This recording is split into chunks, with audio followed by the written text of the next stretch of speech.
A haunted house is a house or building that is being inhabited by disembodied spirits that usually belong to deceased former residents or others otherwise connected with the property. Most of these houses have terrifying events that have trapped spirits within its walls. The High Victorian home has been a fixture of the city's west side for over 100 years. It was built in the 1880s by grocer turned banker Hans Tiedemann. Although his wealth was significant, Tiedemann's life was filled with tragedy. A distressing number of his immediate family members would die in this house. The story goes that the construction of the castle's elaborate turrets, prominent gargoyles, and increasingly large network of rooms were an attempt to distract his wife from the ceaseless amount of death. That is, until she too suddenly passed away. After Tiedemann sold the property, it spent several decades as a German cultural center. The tales of hauntings picked up in the 1960s, as reports of surging electricity, the sound of babies crying, and a mysterious woman in black gained steam. Human bones were found in a closet in 1975. It was never confirmed who the remains belonged to, but with the number of deaths within the home, it is believed to be one of the Tiedemann's family. As the years have gone by, tales of Franklin Castle have grown and now include an axe murder, a mass shooting of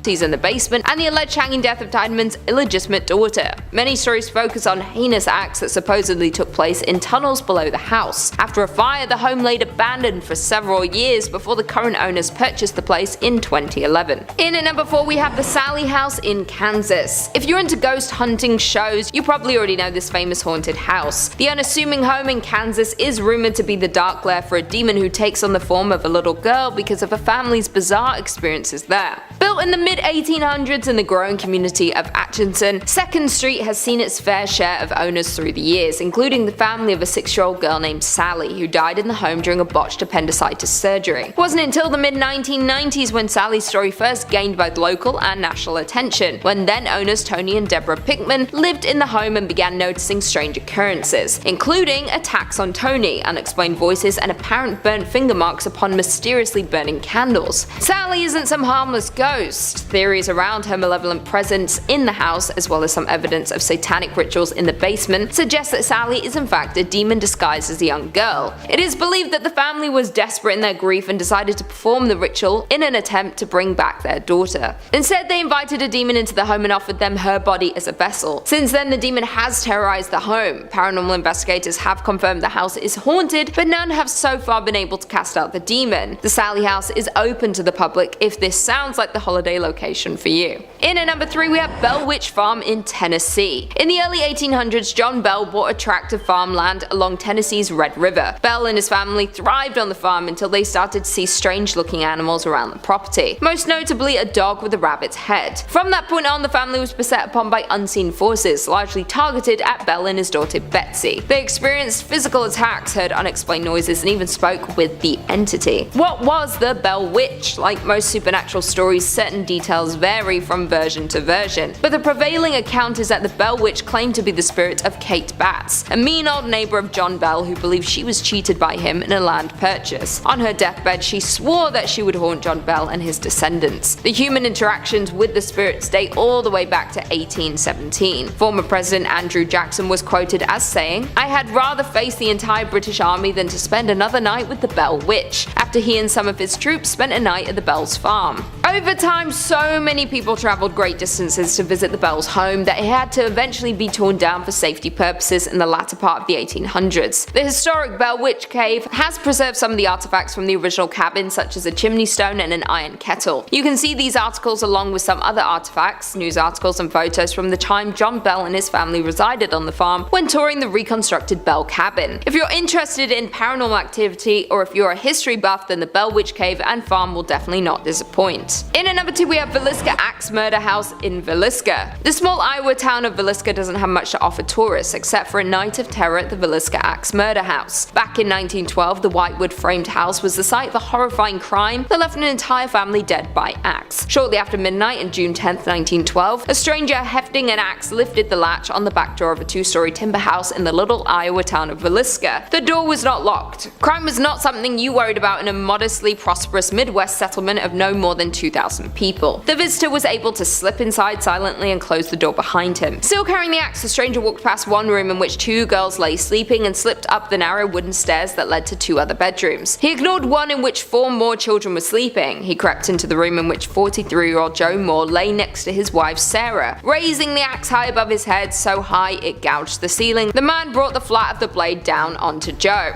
Then he struck Sarah before she had time to wake or register his presence. Leaving the couple, the killer went next door and used the axe on the other residents in the room. Once again, there is no evidence that they woke before they died, nor did the assailant or any of the other people in the home make sufficient noise to disturb Catherine's two friends, Lena and Ines Stillinger, as they slept downstairs. The killer then descended the stairs and took the lives of the Stillinger girls. What happened next marked the Villisca killings as truly peculiar and still sends shivers down the spine a century after the fact. The Axeman went back upstairs and beheaded everyone in the home, leaving the faces of all 6 members of the family unrecognizable. The Moores were not discovered until several hours later. When neighbors didn't see the family wake in the morning, they called for Villisca's marshal, Hank Horton. That set in train a sequence of events that destroyed what little hope there may have been of gathering useful evidence from the crime scene. When a shaken doctor emerged, he cautioned members of the growing crowd outside, "Don't go in there, boys, you'll regret it until the last day of your life." Many ignored the advice, as many as 100 curious neighbors and townspeople tramped as they flew through the house scattering fingerprints. It is probably due to this damage to the crime scene, along with the lack of knowledge on such large crimes, that the killer was never found. It could have been one of the noisy neighbors or someone passing through time, but no one will ever know. What we do know is that there have been sightings of the family's spirits since, and the house continues to be a main attraction for dark tourism. And finally, in at number 1, we have House of Danger in New York. New York's Greenwich Village has some of the most desirable real estate in the world, except for this house on West 10th Street, known as the House of Danger. The townhouse is said to be haunted by the ghosts of 22 people who lived or died within its walls, including the tragic story of a girl who was killed by her adopted father. Being New York City, however, the house has a celebrity pedigree too. Said that author Mark Twain stayed in the house back in 1900 and returned for the occasional visit. The house seems to have started earning its reputation gradually after the Borman family stopped living there. The first recorded incident of bad luck happened in 1897. Cycling celebrity Fred Andrew, the new owner and occupier of 14 West 10th Street, had a moment of bad luck. During his residency, as described in the New York Times, of August 9, 1897, Andrew had a moment of reckless bicycle riding that caused him to hit a person. The person suffered a broken leg and Andrew was subsequently arrested. Jan Bryant Bartle and her daughter took up residency of a spacious apartment on the top floor in 1957. Bartle reported almost immediately that a monstrous moving shadow would often follow her around the home. One time she writes that she had seen a ghostly figure of a man standing in a hall. Bravely, she reached out and tried to touch whatever she was seeing. She felt something, but nothing like she had felt before. She described it as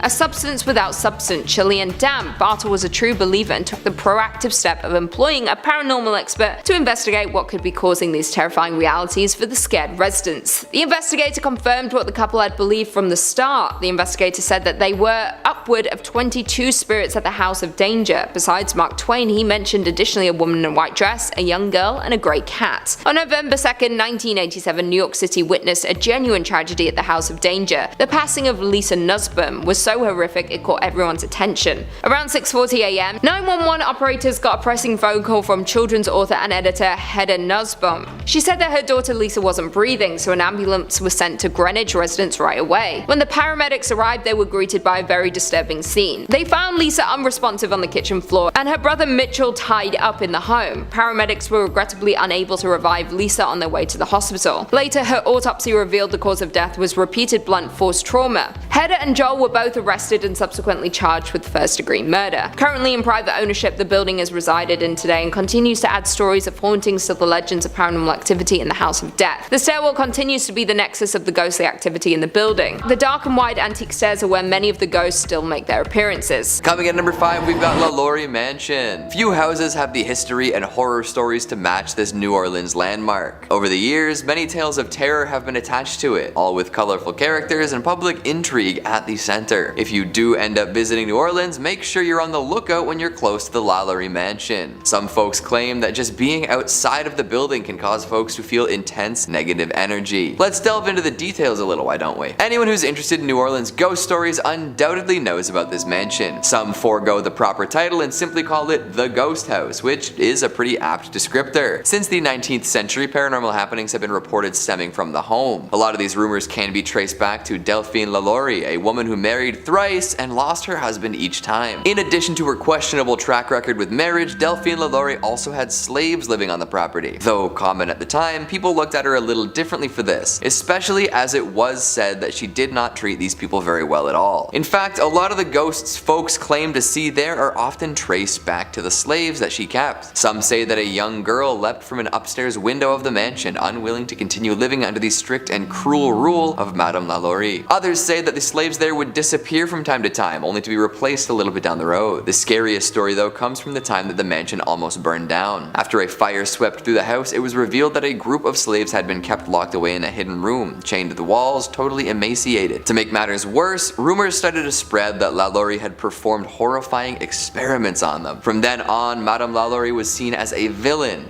a criminal, a mad scientist. And while none of these experiments have been properly confirmed, their influence still remains to this day. There's some scary history attached to this house, and many people still claim to see the ghosts of people who once lived there roaming about after dark. Coming in at number 4, we've got Craigdarroch Mansion. Sticking with the haunted mansion theme for a little while, this little Canadian gem is packed to the gills with ghost stories. Any sort of old-fashioned mansion is probably subject to similar scrutiny, but this one in particular seems to capture the attention of many. This mansion was being built for Robert Dunsmuir, a rich coal baron who wanted a luxurious home. Unfortunately, he never did get to live as lavishly as he would have liked, as he passed away a year before it was completed. Could it be that his restless soul refused to pass on without getting his money's worth? Is he the ghost swooping through the ornate hallways? Well, that could be the answer, or at least part of it. Craigdarroch Mansion doesn't just get its reputation from one singular ghost. There are many that call these dusty rooms home. In fact, one more important figure in the house's completion perished before it was ready for living. The chief architect of the mansion didn't quite make it to the ribbon cutting ceremony. Tragic and a little ironic. So that's 2 down that poured themselves into this home and never got to see it at its finest. The entire Dunsmuir clan seems to have a haunted stake here, as explorers have come across many other family members during their time in the mansion. Joan Dunsmuir has been seen walking through the halls in a ball gown, and a young girl has been spotted in the basement, supposedly their daughter. Her cries can be heard throughout the mansion, which is definitely unsettling. The last thing I'll mention about this one is the piano. It's a lovely old thing and still sounds pretty good. However, no matter how good a piano sounds, nobody wants to hear it playing when the room is totally empty. This keyboard is known to be used in some phantom performances, spooking even the most devout music fans out there. I wonder if the ghost takes requests. Coming at number 3, we've got the Lizzie Borden House, a classic tale of axe murders and acquittals. This is a story that has remained famous for years and even now gets a fair deal of attention. Lizzie Borden was accused of murdering her parents with an axe way back in the late 19th century. Plenty was said and in-depth investigations were performed, but Lizzie got off scot-free. Well, actually, her neighbors never seemed to believe that she was innocent, but Lizzie faced no legal repercussions for this event. However, the house in which it happened is said to house both the spirits of Lizzie and her victims. After dying at the age of 66, Lizzie apparently returned home. People who visit the house have told stories about seeing the ghosts of her headless victims wandering about the house, along with a panicked maid who discovered the bodies. Lizzie's around too, although she makes herself known with a laugh. It's said that she laughed while killing her parents and laughed when she got away with it, so it makes sense that she'd still be chuckling in the afterlife. Do you think all the ghosts get along at this point? Or is it an eternity of enmity?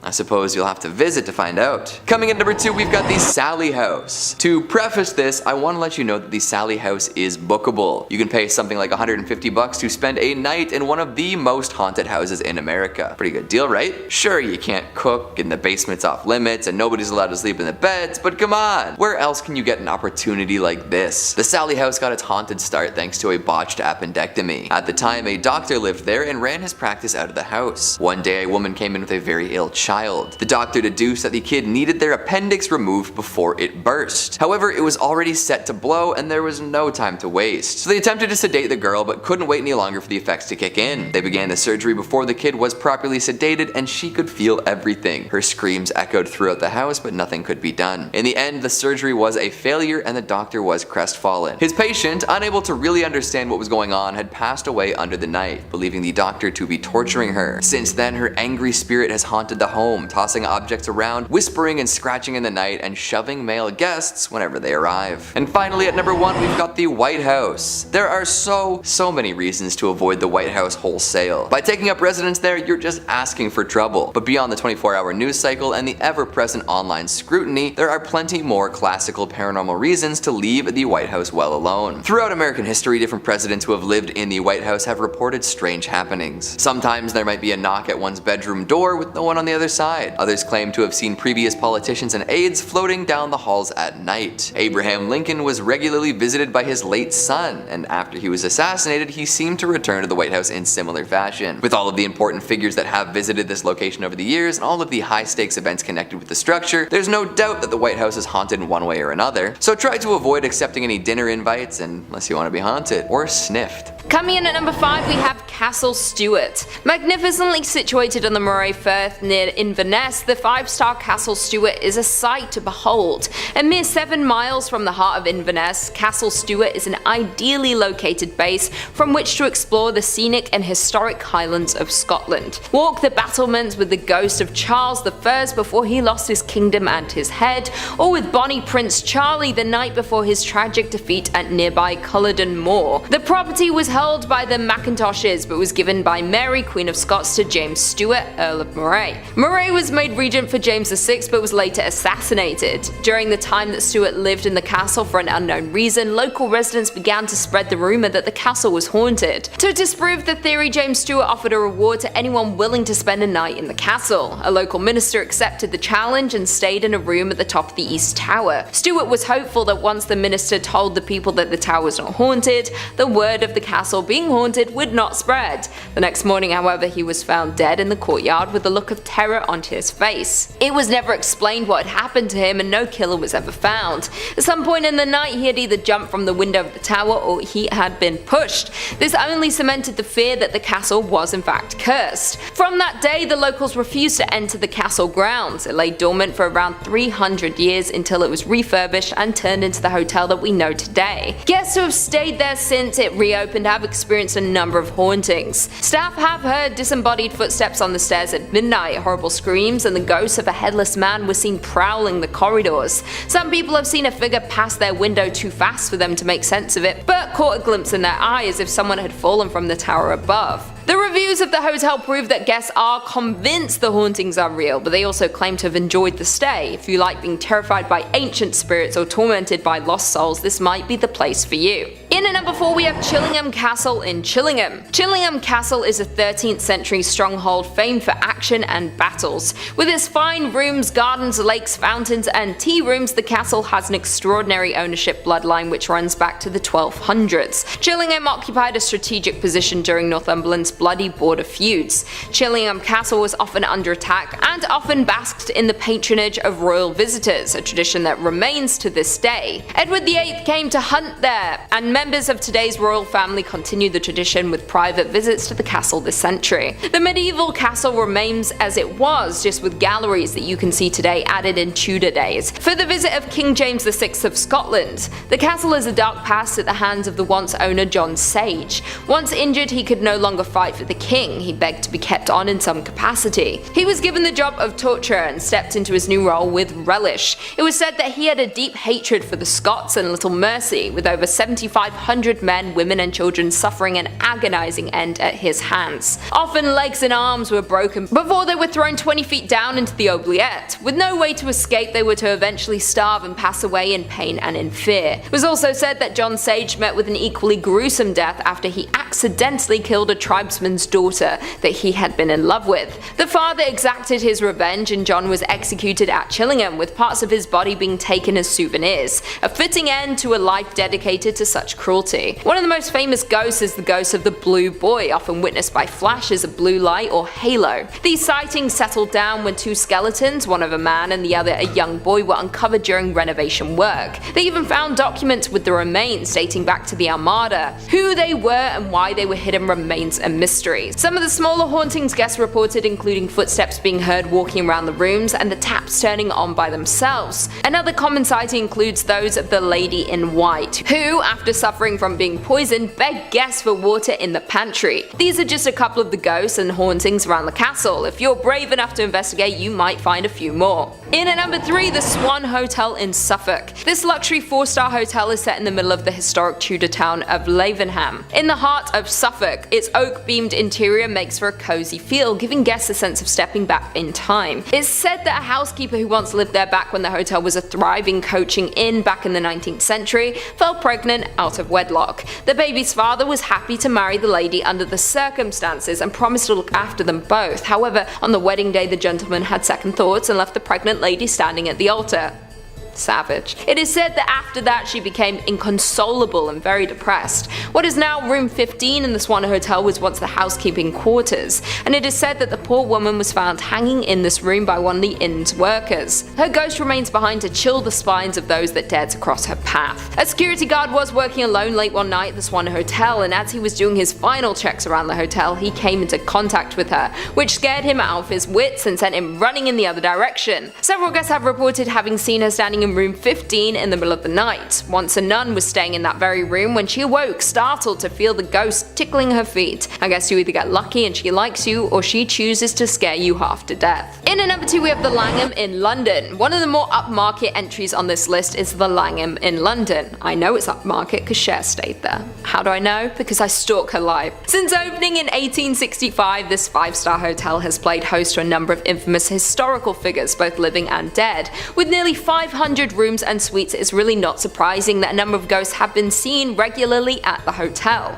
The paranormal activity at the hotel became apparent when it was owned by the BBC, when it was discovered that there were at least 5 ghosts that make regular appearances at the hotel. The most active of the ghosts at the hotel is said to be that of a German prince or nobleman who was thought to have met his death when he threw himself out of the window of an upper story room. Ghosts have seen his ghostly form moving through walls and closed doors, and he is often accompanied by a sudden drop in temperature. Room 333 is supposed to be the most haunted. In this room, a BBC newscaster woke up to see a fluorescent ball of light which slowly took a human shape. The apparition hovered 2 feet above the floor, the lower portion of its legs missing. It was dressed in an extravagant Victorian evening wear. The announcer tried to communicate with the ghost, asking what it wanted. The spirit slowly started to move towards the newscaster, arms outstretched, eyes empty. The announcer fled in distress to the safety of his co-workers and told them of this encounter.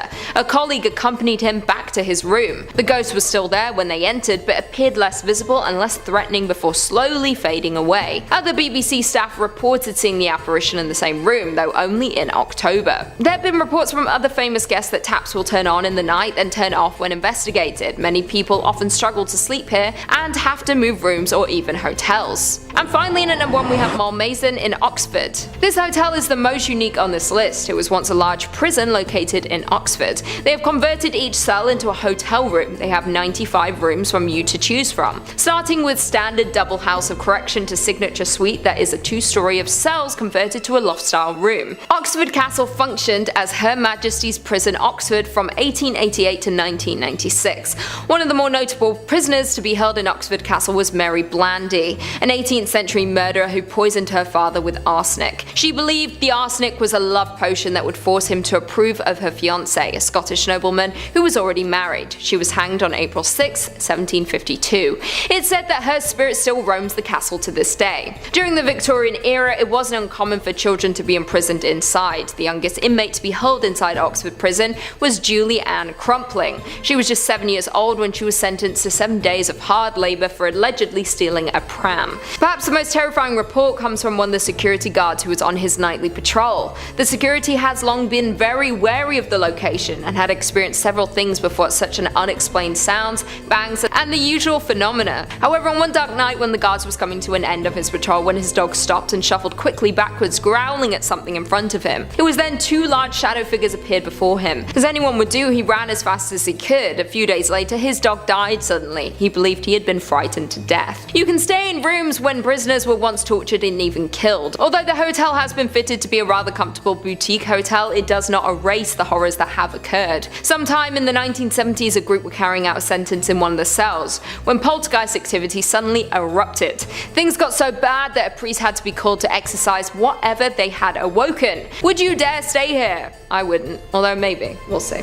Coming in at number 5, we have Arundel Asylum in Ararat, Victoria, Australia. Arundel Asylum opened its doors in 1865. It was originally named Ararat Lunatic Asylum. It was opened along with 2 sister asylums at Kew and Beechworth to accommodate the growing number of lunatics in the colony of Victoria. The asylum was built as a town within a town, with its own market, gardens, orchard, vineyards, piggery, and other stock kept on the ground. As nice as that sounds, those kept there were called inmates rather than patients, and their treatment was not kind. Many people were sent to the asylum for different reasons, mostly those struggling with mental health, and others dumped there for petty reasons. It was home to many men, women, and also children. Both electric shock therapy and the lobotomy were performed en masse at Arundel. Death was another factor that contributed to the dark history that cloaks Arundel. It is estimated that at least 13,000 deaths occurred throughout Arundel's many buildings during its 130 years of operation, meaning that up to a third of patients who entered the hospitals never came out. It is considered Australia's most haunted building to this day. There is currently only one tour operator allowed to go into the building. People who have visited the building have a lot of similar stories about various hauntings. Many experience a bitter taste in their mouth while visiting one of the offices. When this was looked into, it is revealed that one of the head doctors poisoned himself in that very room.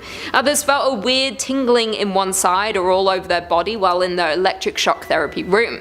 Some see faces or shadows, others hear screams or banging. There is not much to be known about the people who died within the walls or who might remain, making it a very dangerous haunted location to any visitor. Coming in at number 4, we have the Bangara Fort, India. The ruins of a fort city built in the 17th century. Bangara Fort consists of fort walls, bazaars, havelis, royal palaces, and numerous temples, with 3 grand stories you can explore. But do not be fooled by the beauty of these ruins, as they are ranked as the most haunted fort in India. The place is considered to be so haunted, entry is restricted after sunset, so if you're wanting to explore, you will have to do it in the safety of the sunlight. It is known that there is a curse that hangs over the fort, put there by Singhir, someone who is well versed in black magic. He fell in love with the Princess Ratnavati, known far and wide for her beauty and kindness. Knowing he did not stand a chance with her, he enchanted her perfume so that when she used it, she would fall deeply in love with him. The princess found out about this and threw the bottle. As it flew through the air, it turned into a boulder and crushed Singhir. He was crushed under its weight, but before he died, he cursed the princess, her family, and the entire village. The next year, a battle was fought between the forces of Bangara and Ajabgar, which led to the death of Ratnavati and most of the army. This was believed to be a result of the curse. It was due to this curse that no one in the village or fort could be reborn. It is forever condemned to desolation and is inhabited by ghosts. If any villager tries to build a roof, it apparently mysteriously collapses. The curse is said to have trapped the souls of those lost within the desolate fort. The guards keep watch to ensure no one enters after dark. It is not a safe place to be when the spirits awake at night. Coming in at number 3, Castle of Good Hope in South Africa. This oldest colonial building in South Africa, the Castle of Good Hope, is a pentagonal fortress built by Dutch colonialists in the 17th century. The well-known landmark is central to the history of Cape Town, having served as the seat of government and military operations for 2 centuries. The first ghost was spotted in 1915 when the apparition of a tall gentleman was seen jumping off the side of one of the castle walls and then walking between the bastions Leerdam and Orange. The other famous ghost who walked the grounds was the Lady in Grey. It is not known exactly who she is, but she would be seen hysterically crying into her hands and running around the castle. She used to be seen frequently by those on the grounds. However, during one of those renovations of the castle, the remains of a woman were uncovered and removed. Since these were removed, the woman has not been seen. It seems she was waiting for her remains to be found. Maybe her death was a sinister attack covered up and her body was lost until that day. The castle today has 3 museums and often tours of the old buildings. Be careful if you visit though, as it appears the spirits who have existed there were not happy ones. Coming in at number 2, Hellfire Club in Ireland. The Hellfire Club was a hunting lodge built in 1925 for William Connolly, an Irish parliamentary speaker. The stones of the buildings are from ancient passage tombs said to have angered the devil, which first associated the site with the supernatural. The lodge reportedly became a gathering place for a small group of Dublin elites who met for debauchery and devil worship.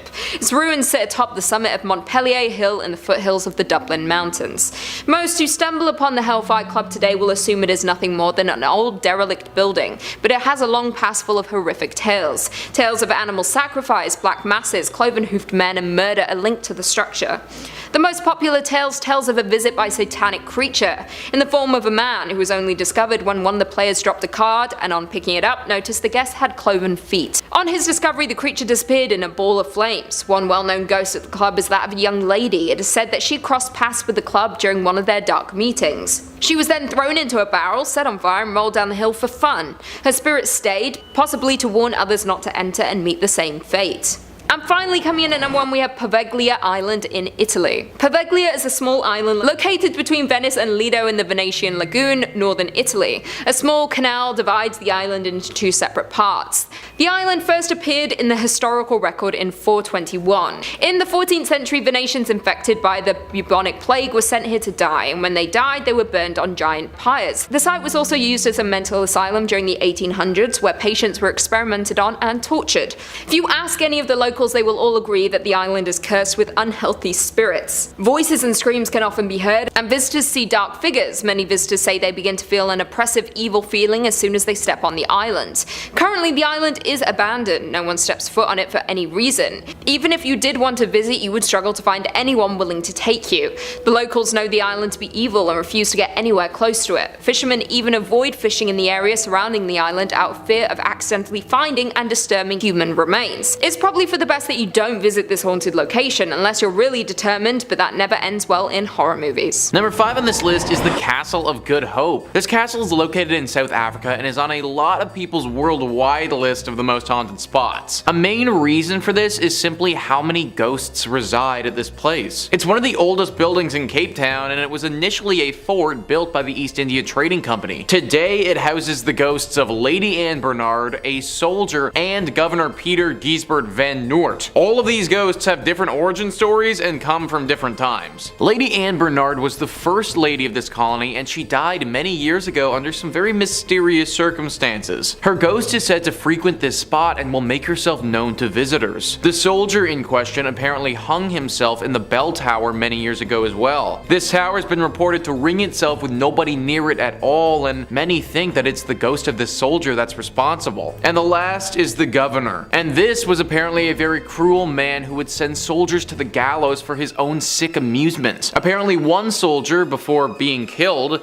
put a curse on him, and after the soldier died, the governor was found dead in his own office of a heart attack. Now his ghost forever wanders the castle in search of rest. Apparently the modern day soldiers that have to patrol this place don't even walk through it at nighttime, but they walk around it for fear of these poltergeists. Not a spot that I'd recommend visiting if you ever find yourself in South Africa. Number 4 on this list is Table Mountain. Table Mountain is located in Cape Town as well, and is a large and intimidating mountain that overlooks the city. Travel Triangle says, no matter how brave-hearted you are, you would surely get the scariest of experiences of your life here. It's believed that the governor of Cape Town had an enemy among one of the citizens of this town. In order to take revenge, he gifted the son of the governor a beautiful flute. Unbeknownst of the fact that it was used by a leprosy earlier, the boy enjoyed playing it. After playing it for a few days, he became so ill that he was forced for expulsion at a hut in the Table Mountain. He played his flute there until he died. The local people of the area say that the mournful tunes of flute are still heard in the dark, lonely forest. The story doesn't go on to say what happened to the man who gifted this child with the flute, but one can only assume that the governor had something to say about it. The story itself is really sad though, and watched as an innocent was killed. It makes sense why their ghost would still haunt haunt this mountain today. Also, who knows what happened in those last final days of life in the hut on the mountain? Potentially it was something paranormal which has led to the continued haunting. Number 3 on this list is Baron Empain's Palace. So this palace is located in Egypt and is apparently one of the most haunted. Usually when we think about haunted spots in Egypt, we think about the pyramids. And truthfully, they should probably make this list as well. But today I wanted to pivot and shine some light onto this place, which is arguably just as cursed. Travel Triangle once again writes, people nearby and guards around the palace have seen ghosts and have heard weird voices coming out of this now abandoned place. It's believed that Baron, owner of this house, used to live here with his wife, daughter, and other family members. Baron's wife died in this palace in very mysterious circumstances. It's also believed that his wife was unhappy with Baron due to his extramarital relationships. This made the daughter undergo severe pain and depression, and after a few months, she also passed away under mysterious circumstances. Baron died, and people aren't sure exactly how he died either. Due to the jinxed and haunted experiences the other relatives had long left the palace. This site has been very popular among ghost finders and Egyptian tantrics, but after the haunted experiences increased, the palace has been shut down for visitors, although one can roam around the exteriors of this place. This is among the spookiest haunted places in Egypt. Whenever 3 people die just unexpectedly like that with mysterious circumstances, there's always bound to be a legend around it. The fact that so many visitors and guards have seen evidence of potential poltergeists though, kinda really leads me to believe that something must be up with this place. Some of the stories are conflicting though about what ghostly apparitions are really out and about. Some accounts have talked about Baron himself walking around this place, whereas others have told tale of a mysterious ghost that isn't really connected to the family by blood. This ghost is thought to be of somebody who worked for Baron and was actually killed in this place. This ghost then came back to haunt the family, and it's what caused their unexpected deaths in the first place. It's really too bad that it has to be this way too, because the palace itself is beautiful on the outside, and I imagine that the inside is just as nice. Still not worth the risk of visiting though, considering its current ghostly inhabitant. Number 2 on this list is Cape Coast Castle. This castle is located in Ghana, and some horrible tragedies occurred here over the years. Originally, this castle was built so that people could trade gold and other valuable items. As time went on though, its purpose became far more evil. Slave trade. The transatlantic slave trade was truly a horrible time in human history, a time filled with so many injustices and atrocities. Basically, human beings were treated as animals and sold to the wealthy buyers in North America. The slaves that were sold would often come from these African countries like Ghana. Cape Coast Castle was used as a place to keep these people before the ship would come from North America to pick them up. It's said that the ship would come roughly once every 6 months, and conditions at this castle, they were horrible. They would take these people, separate the women from the men, and chain all of them up, leaving them in the dungeon. The only time the door would open up would be when the ships arrived to take them to North America, where their conditions would obviously not improve. During this time, many people passed away from the atrocious conditions that they were held in. Malnourishment and disease claimed the lives of so many people. Even death wouldn't cause the door to open though. Those who remained alive would have to sit in this room with the corpse of the person right next to them. It's no wonder that from all of this, people have talked about this place being haunted. The biggest sensation that everyone says is just a horrible sense of dread and fear. Granted, even if there isn't any ghostly presence here, I still think that I'd feel that. Just being around a place that's seen so much horror is bound to make somebody feel scared. And finally, number 1 on this list is Menengai Crater. This crater has a lot of ancient legends surrounding it and is located deep in Kenya. Eddie Mwanza writes, the extinct volcano offers striking views of Lake Nakuru and Lake Bogoria. Although the volcano is dormant, there are hot spots on the floor of the crater where steam jets sometimes fill it with vapor. However, its stunning beauty is matched by its dark and wild side that has locals convinced to be the work of evil spirits. People have lost their lives while others have disappeared, never to be seen from again, while others have strayed and lost direction in the cave, only for them to be found hours later unable to explain how they lost their way. This has earned the crater the name Kirma Kia Ngoma, which means the place of devils in Kikuyu. There are also mythical and unsupported claims of some people seeing the devil riding a motorcycle. There's also widespread allegation of a flying umbrella that normally appears whenever it rains. Historians say the place was a scene of violent battles between the Lakapia Messiah Messiah who did not recognize the authority of the Laban, the spiritual leader of the Messiah, against Ilpu Masih. In one battle, it's said that Likapea warriors were thrown into the caldera, with local folklore claiming that the spirits of the warriors haunt the place to date. So this place is obviously a freaking hazard, guys, with potential soldier ghosts chilling in its depths, and also many stories of people getting totally lost and never seen from again. It's no wonder locals are constantly worried about this crater. I was also looking at pictures of this place, and geographically it looks like a major hazard as well. It's out in the complete middle of nowhere and looks extremely hard to traverse. As cool as the scenery would be, going here just really isn't the best idea. Coming in at number 5, Silverboat Inn Bed and Breakfast. The Silverboat Bed and Breakfast is located in Juneau, which is the capital city of Alaska. The inn is more famously known for its bakery that was founded in 1898 by the original owner Gus Messerschmitt. This is the oldest bakery in Alaska, and some say it is the best. Although people travel from far to taste the treats and the bakers, there are reports of paranormal activity in the inn above. The original owner and founder of the inn reportedly still haunts the premises.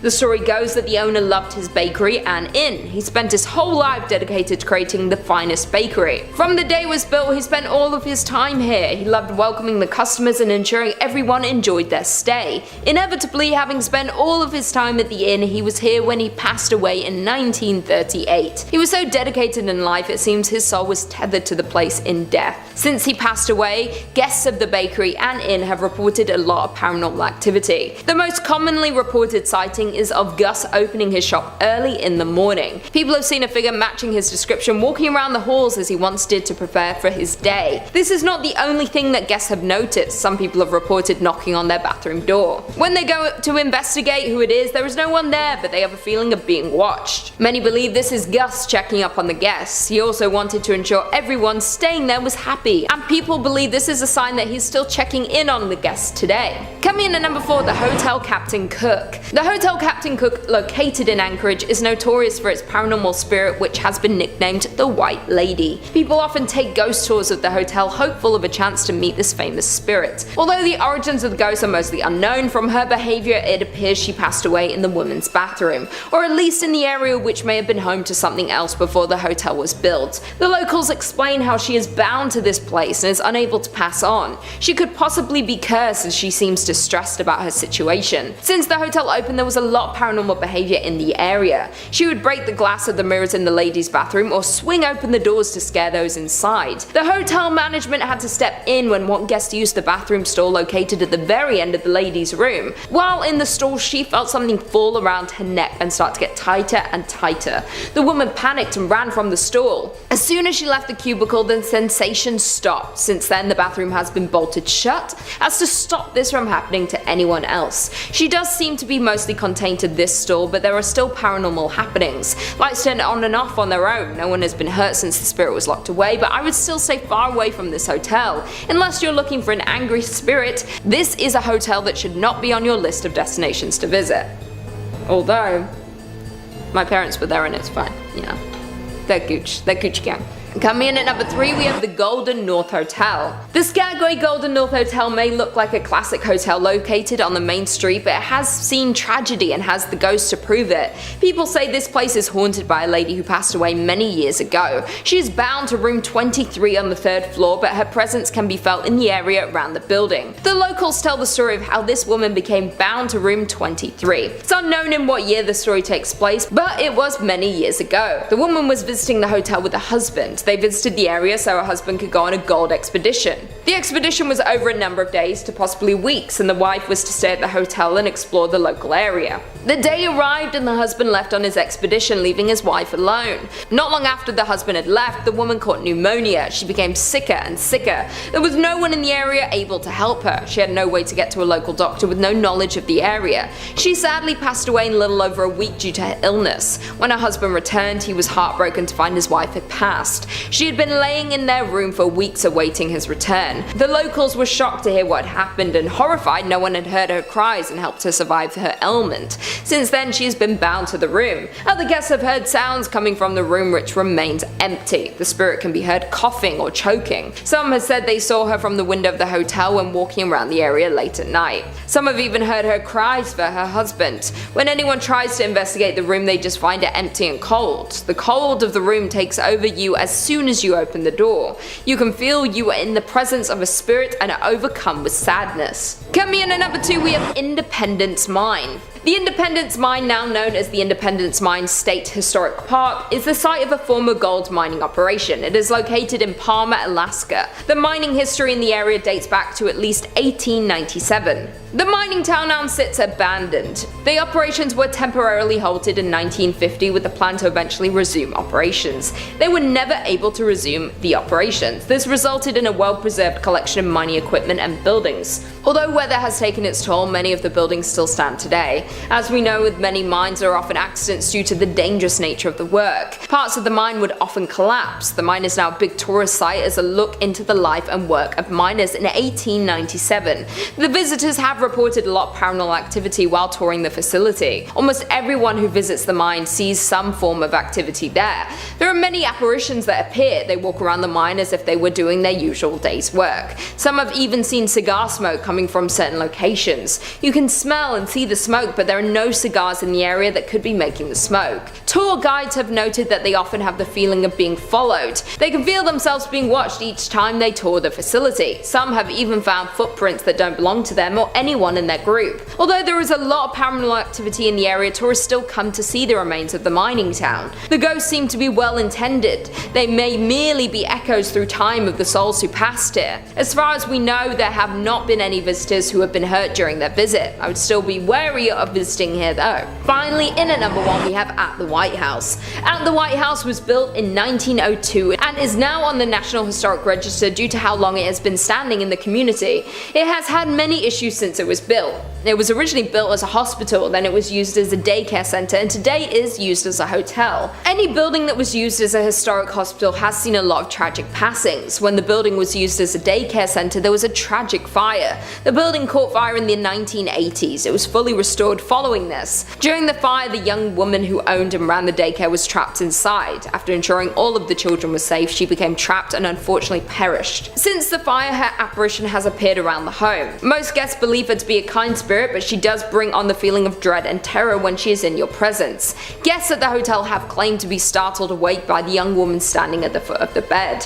Once they wake up and become frightened, the spirit usually disappears. Workers at the hotel claim that she appears to show more interest in families with children. She reportedly had a love for looking after children, and even in death she wanted to ensure their safety during their stay at the hotel. It is unknown what room she was trapped in during the tragic fire, but there are numerous cold spots around the hotel. Others have heard faint screams and cries coming from certain rooms. She is hailed as a hero for saving all of the children during the fire, but guests are still frightened when greeted by her ghost in the early hours of the morning. Number 5 on this list is Tranquil Sanatorium in British Columbia. Tranquil Sanatorium has quite an extensive and tragic history to it, which has caused its walls to be the home to many undead spirits. A sanatorium, if you weren't familiar, is an establishment which has the sole purpose of housing those with long-term illnesses and is often associated with tuberculosis. The one that we're talking about right now is no different. It was built in 1907 as a facility to treat people with tuberculosis. However, it didn't stay like this for very long. The purpose of the facility eventually changed to become an insane asylum. It acted as this mental institute for a while until finally becoming abandoned in the late 1980s. Due to its deep history with death, disease, mental illness, it's no wonder that the Tranquil Sanatorium is now deeply haunted. The layout of this facility screams something out of a Stephen King book. It has several buildings that are connected by poorly lit underground tunnels. The building itself looks all too eerie from the outside as well, with dirty cream colored walls that have seen far better days as rot and mold slowly devour them. Visitors of this place report feeling extreme extremely uneasy. A common note for most people that visit is the presence of orbs, strange balls of light that flutter throughout the building and then disappear. Some people have reported seeing a ghostly apparition on the 6th floor. This ghost takes the form of a woman not older than 30. She appears to be crying and screaming. The tunnels are said to be particularly haunted. People have reported screams coming from nowhere, flashes of movement, menacing and animalistic groans that make you feel as if somebody is right behind you. Children can also be heard playing every now and again in some of the more open areas of the building. Clearly, this place's dark history has impacted it greatly, and just because physical humans decided to abandon it in the 80s doesn't mean that it was truly abandoned for good. Number 4 on this list is the Firkins House. The Firkins House is part of Fort Edmonton Park, which, you guessed it, is located in Edmonton, Alberta. Fort Edmonton Park is a little tourist attraction that has buildings from 1885, 1905, and 1920 to represent the homes of the time. One of the houses is the Firkins House. This home is interesting because during my research, I couldn't find any particular evidence of wrongdoings or tragic events at this home. In fact, for the most part, it seems like a pretty normal house. People have lived there before and no harm has befell them, but it seems that after they moved out and the home was donated, that's when things started to go a little bit haywire. There are reportedly 3 ghosts or demons that haunt this home, each one scarier and more dangerous than the next. The first one is the ghost of a beautiful floating woman who is dressed in all white. People have said that they've spotted her in the windows of the home looking out at them or slowly drifting throughout the living room. The second one is the ghost of a little boy. The boy will appear to certain people looking extremely ill. It is currently unknown if this boy died in and around the area or what disease he is suffering from, but it is said that he resides in the home with the woman in white. The third being is by far the scariest of all 3. A ventriloquist dummy that will appear in the home or in the cupboards. This thing can move all by itself and talk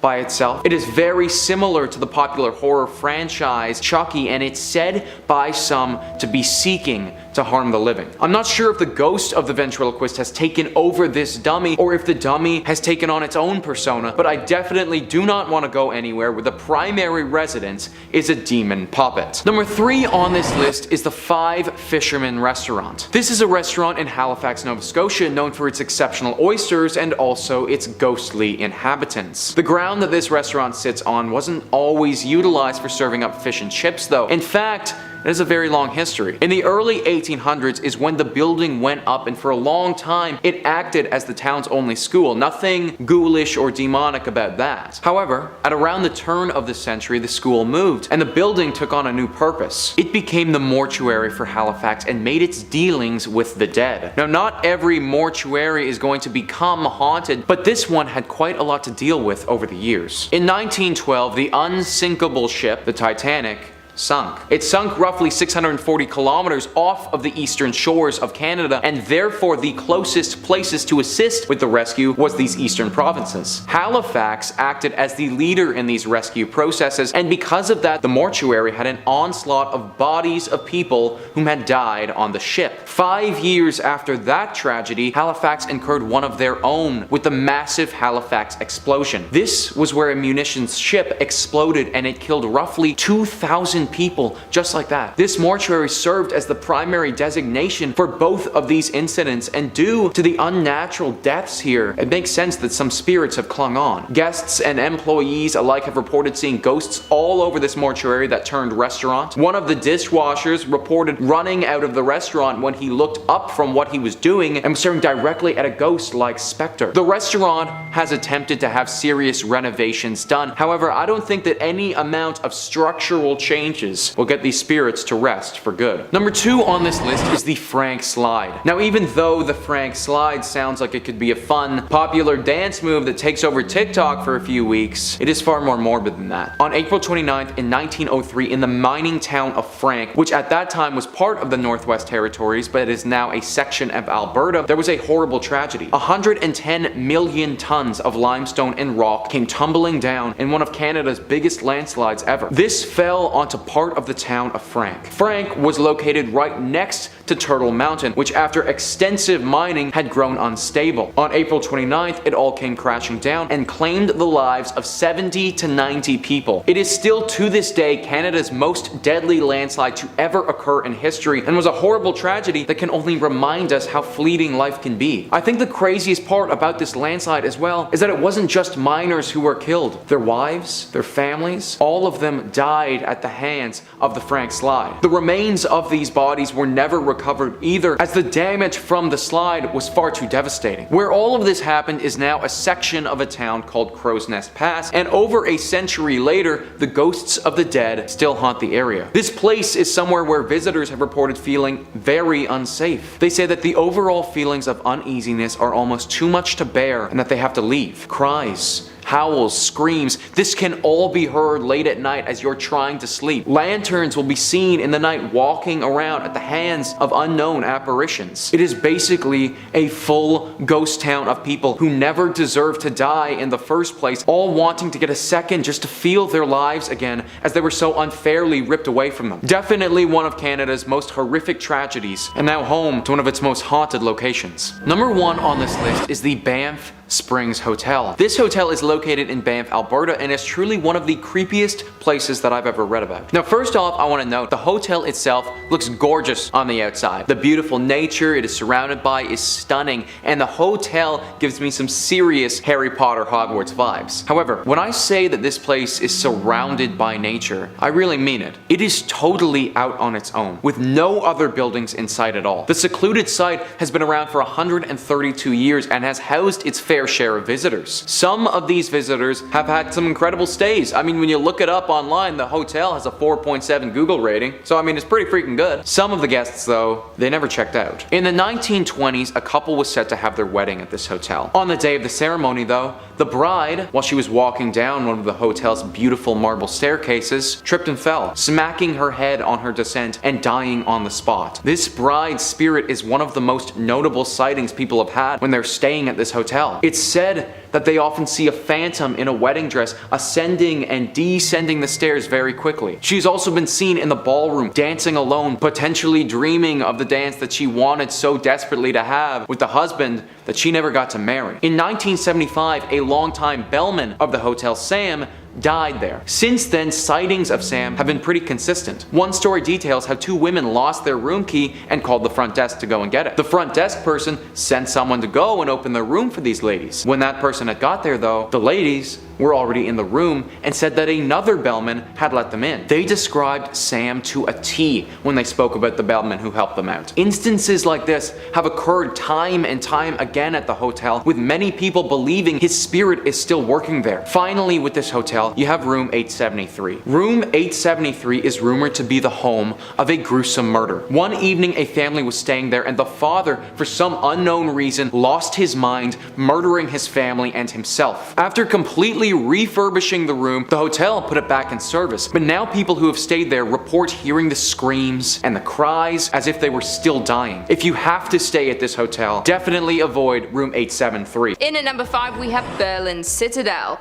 The Citadel was built in 1559 and is known as one of the best preserved military structures in Europe. It was originally built to protect Spandau from attack, built specifically to have no blind spots, giving an advantage on all sides in the event of an attack. The Citadel has seen a lot of destruction and war since it was built, but the most famous ghost to live there is the spirit of Anna Sidow. Anna was married but had a love affair with Joachim II, the local ruler at the time. As the ruler was dying, he asked his son to take care of Anna. The affair had been frowned upon, but as both of their parents had passed, they had grown closer before he got sick. When he passed, his son didn't keep his promise. He immediately imprisoned her in the Citadel. No one ever saw Anna again after that. There was no explanation as to where she had gone or if she had been punished for her love affair with the ruler. There had been reports from visitors of the White Lady, a ghost seen walking around the Citadel late at night. Some felt a sudden cold breeze and feeling of dread while walking around the grounds, but still there was no explanation. Years later, the Citadel was a big tourist attraction and renovations took place. While they began to renovate, they found the remains of Anna. She had been walled into a cell and left there. This seemed to confirm the rumors that she was the White Lady for all these years. Some people have seen her late at night, but others have felt her presence. Even after she was found, her spirit had remained. If you visited today, you might catch a glimpse of her if you were to be there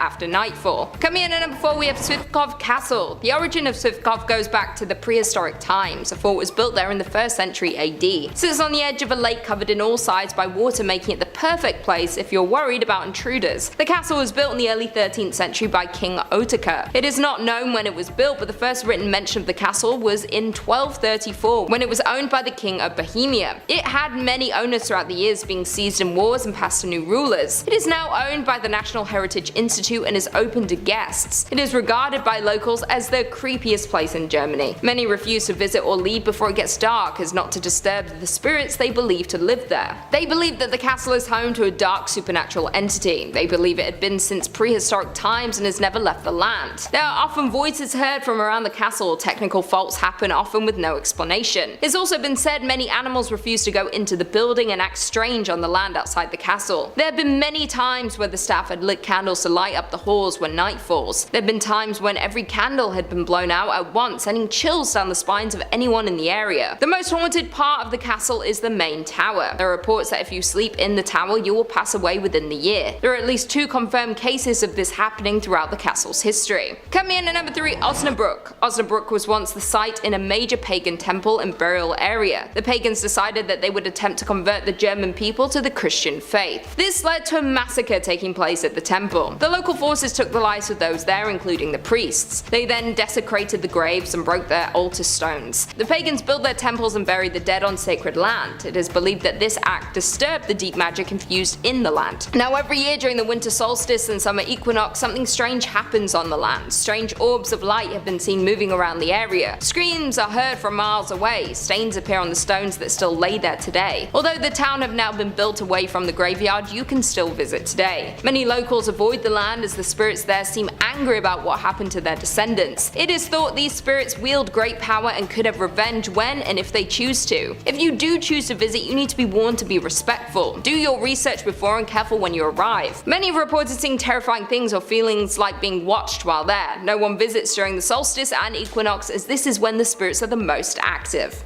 Coming in at number 2, we have Peacock Island. Peacock Island is situated in the River Havel in Berlin. In 1685, chemist Johann Kuhnel was given financial aid to build a glass foundry on the east of the island. Here he discovered how to produce artificial red glass. When he left the island in 1692, it remained unused for about 100 years until 1793. In 1793, the Prussian King Frederick built the castle for himself and his mistress. This was then passed down through the family and used for many different reasons, including being used as an exotic farm. Although the island has a long and exciting history, there are claims it is the original Johann Kuhnel who inhabits the island long after her death. It is claimed that Johann was not only into creating glass, but that he experimented with dark magic. It is believed that through his experiments with black magic, he had cursed himself. He attempted to flee the island as to not be attached to the curse, but this didn't work. In the afterlife, he was bound to the land and his old foundry. Those who have visited the island have seen a black figure with glowing red eyes. He is often seen at the stroke of midnight. When he is near, you can feel the chill in your bones. You know that you're in the presence of darkness just by being on the island during his hour. His laboratory still stands today, and some have tried to find his old lab to learn all the dark magic and secrets that he tried to hide. It is said a fire nearly destroyed the building. The police believe this to be man-made, and it's speculated he was trying to destroy the demons and spirits he had accidentally been working with in the lab. He couldn't escape the curse, and if you don't want to meet the same fate, I would avoid visiting this building.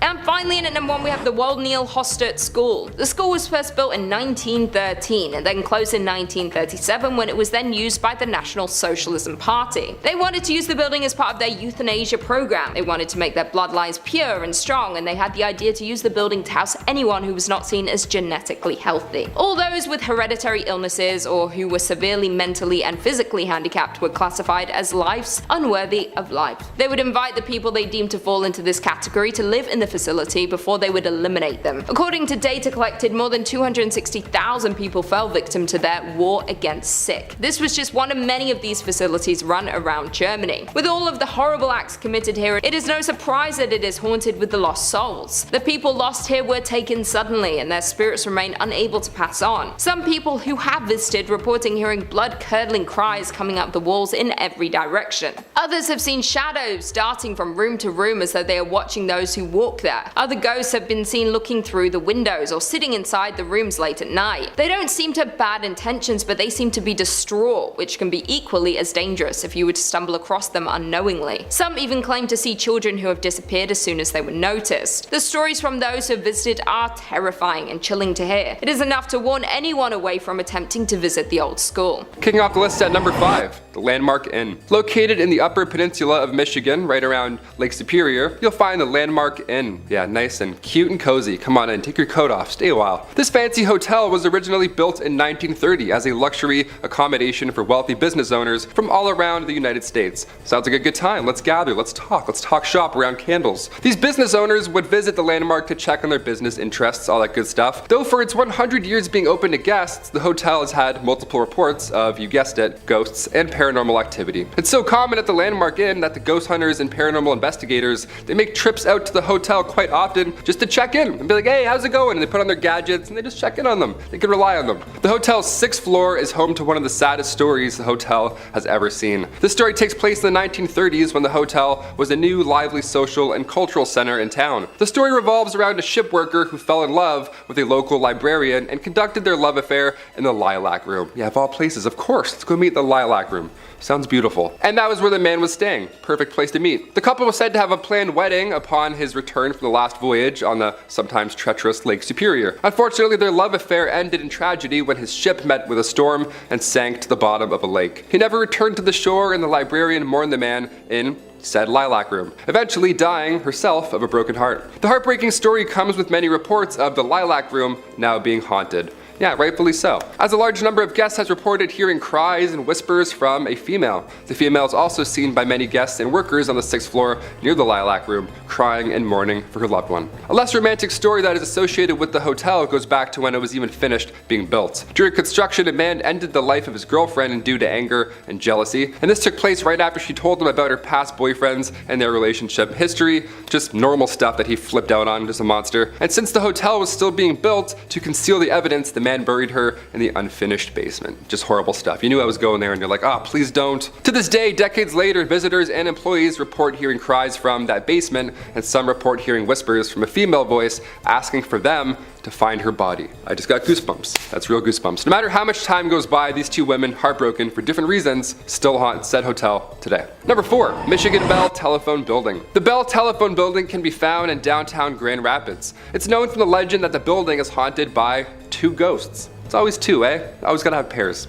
Good things come in pairs. Even demons. These spirits have consistently caused chaos throughout the buildings for years in their own unique personal way. We love it. We love a unique ghost. The spirits that haunt the Bell Building are rumored to be Warren and Virginia Randall, a couple who used to reside in the Grand Rapids. Back in 1907, they moved from Detroit and bought the Judd White Mansion in Grand Rapids, which has now been torn down and built into what we now know as the Bell Telephone Building. So a lot of history there already. Over the years of living in this new house, Warren and Virginia's relationship started to crumble as Warren became very strange and paranoid almost, creating hardships in their relationship. In 1908, Virginia became tired of Warren's strange and aggressive behavior, so she decided, I'm out of here, peace. She left him. One night, 3 years after they were separated, Warren convinced Virginia into taking a car ride with him, hoping to get back together, maybe talk it out. The two of them ended up at the Judd White house where their verbal disagreement turned horrible, and Warren sadly took the life of Virginia. Then he proceeded to end his own life in the very same moment. The tragic accident that happened in the Judd White house became public knowledge, and the house was left empty with no one wanting to occupy it. Yeah, more than fair. I'm like, what's rent? Also, what happened? No. The house remained abandoned for 10 years after the accident until they finally just decided to tear the thing down completely. Thus, in 1924, they built the Bell Telephone Building on the ground, which still is in operation today. Yeah, they didn't tear that one down. That one's still going strong. Due to the horrifying scenes that happened on the grounds of the Bell Building, many claim that the spirits of Randall and Virginia still remain, haunting the new building. Some say that ghosts move into the new building and remain there to this day. I mean, I think that's possible. Ghosts like to move. They can go through walls, they can probably relocate. Through the years of operation in the office building, visitors and employees all report being harassed by strange late night calls, which have been traced back to be coming from inside of the building itself. Yeah, inside the house, you guessed it, it's upstairs, that's so scary. Due to this and the strange eerie feelings that the employees feel while they're even working, it's safe to say Randall and Virginia may remain on the grounds, most likely. They're definitely there. It sounds like they're for sure there. Number 3, the Henderson Castle. Established in 1895, this castle is a hub for many spirits and paranormal activity. I mean, it's a castle. The original owners, Frank and Mary Henderson, are said to haunt the castle as they passed away back in 1899. Yeah, I wouldn't want to leave either, living or dead. Additionally, other spirits are said to reside in the castle, a young girl and a dog. Yeah, a dog! We've got a dog ghost. How do you deal with that? Ghost barks? That'd be so scary. In 2005, the castle was occupied by Peter Livingstone McNellis and his family. When the family resided in the castle, Livingstone's son, Vincent, before anyone else had ever reported anything strange happening in the house, he said that he saw an apparition of a figure in the Victorian room, originally the changing room for one Mary Henderson. The son said while pointing at a picture of a woman dressed in an old period clothing, some Victorian clothing, that was the woman he saw wearing that same clothing. I would throw up. If someone ever said that, I'd be like, oh, this Victorian painting?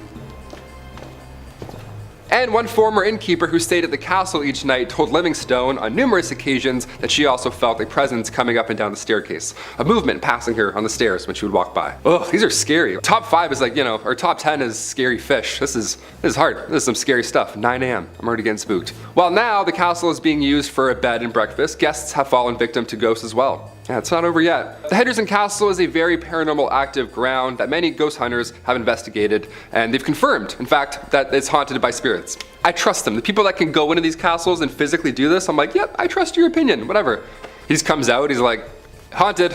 We're like, thanks, Daryl. This has been confirmed as these ghosts have interacted with many paranormal investigator teams, in addition to guests and employees of the castle. Yeah, they're just harassing everyone. The ghosts seem to be friendly, not evil whatsoever, so that's a good side, I guess, to being haunted by ghosts. They have been known to speak and physically touch guests and employees. Just they touch them on their back, side, shoulder, always in the back. Never see it coming. It's always in this region. Not only that, but there's also been reports of radios making weird noises or turning on by themselves, even though they're either unplugged or just either turned off. Both bad, both scary. Guests and employees have also reported hearing footsteps upstairs, slamming doors from unexplainable sources, and some ghosts have been wearing the clothes that they wore while they were alive. Clothes that they wore while they died in, probably. As the spirit of Mary Henderson has been reported as many guests at the top of the staircase, wearing her usual getup. Imagine being like a clown, like a jester, and then you die in that, and that's what you look like as a ghost. You're like, what? I was doing a mascot gig. I don't look like a shark forever. Number 2, Allegan Lodge. The old Allegan Elk Lodge was built in 1909. It was used as a psychiatric and TB hospital until its closure in 1948. The lodge was a former hospital that was frequented by mobster Al Capone, and one that many say is haunted by at least 7 different ghosts. Yeah, you thought 2 was bad. Add 5 more. Now we got 7 ghosts. And it's currently on the auction block in Allegan. If you have a lot of money and bravery, there you go. While the structure was originally built by physician John Robinson in 1909, somewhere in the 1920s, it was sold to a doctor from the Chicago area who had allegedly had underworld ties. That's a great doctor. That's just who you want working on your pancreas. Brought pancreas back today. The facility was supposedly frequented by mafia figures such as Al Capone, the Prohibition-era Chicago mob boss, and his men. Yeah, well, they needed medical attention or when they simply needed to get away from Chicago, this is where they'd go. The old Elks Lodge, Al Capone. He's like, oh, it's cozy. They have great soup. Years later, it was used as an Eagles Lodge and an Elks Lodge. And in 2010, it was acquired by an Allegan woman who began renovating the property, but now she wants to sell it. Yeah, can't imagine why. Because one of the former doctors who owns the lodge had underworld ties, maybe? Something like that? I don't know. It led to a lot of people believing that there's a lot of undercover stuff about this lodge. It's still happening to this day. I don't know why I'm doing this like it's like over there, but I'm like, there's something going on in that lodge. Especially as it's known to hold 7 different paranormal entities, like I mentioned previously. For many years, employees and visitors have told stories of spirits who relentlessly roam the building. Some of the paranormal activity that has been experienced here includes cabinets opening up by themselves in the kitchen, sounds of children laughing, it's always calming in the morning, photographic anomalies captured throughout the building, and like you name it, shadowy figures in the basement, all bad. Notably where the morgue was located, the basement, good stuff, a lot of stuff happening in there. They'd be knocking on the front door, indiscernible conversations, and ringing of the doorbell when no one was present. Yeah, good stuff. Again, I have goosebumps, they're back. Guests also heard footsteps and the sound of hospital activity long after being used as one. They'd also see full-bodied apparitions of children. They would just see ghost children. That would be it. I wouldn't have to see any more. I would just see the ghost children and be like, again, see ya. Like that's. And finally, number 1, Point O Barks Lighthouse. There are plenty of lighthouses in Michigan, and plenty of them are rumored to be haunted, of course, because they're lighthouses and they're creepy, as they normally are. And this one is no exception. Built in 1847, real old, a lot of history with this one. The lighthouse is located on Point O Barks. As the legend goes, early to mid 1800s, Peter Shook had been Point O Barks' first lighthouse keeper. He was the OG. In 1849, Peter drowned while he and a couple of friends were sailing to Port Huron to pick up supplies for the lighthouse. He left behind 8 kids and his wife Catherine, and she took over at that point for Peter's duties, thus becoming Michigan's first female lighthouse keeper. Since then, people have claimed to see the spirit of Catherine walking along the edge of a cliff dressed in mourning clothes, as she is still heartbroken by the loss of her lover, of course. As we talked about earlier, ghosts like to wear the things that they were, that they passed away in. Again, would hate to be a clown outfit, that would suck. She had also been spotted in the window of the second floor wearing an apron, along with an apparition being seen, footsteps ascending and descending the tower stairs, and giggling has also been heard. Yeah, you hear giggling and there's cold spots, therefore haunted, for sure haunted. And the smell of burnt tobacco has also been wafting through the air many a times. Lighthouses are pretty stressful, more than fair. When paranormal investigators, specifically the Southeast Michigan Paranormal Society team, when they had a 2-day intensive investigation after their search, they concluded that they believe that there is every reason for the lighthouse to be haunted. The investigators did some electric voice phenomenon work in the living room, and then they heard loud thuds from overheard. Like, where did they get this gear from, Like, I want this gear. I have some questions of myself going on in the apartment. I want to swing it around a bit. A sound of something scraping along the floor as well, and additionally, during their investigation, the rocking chair had moved 2 feet and was still moving.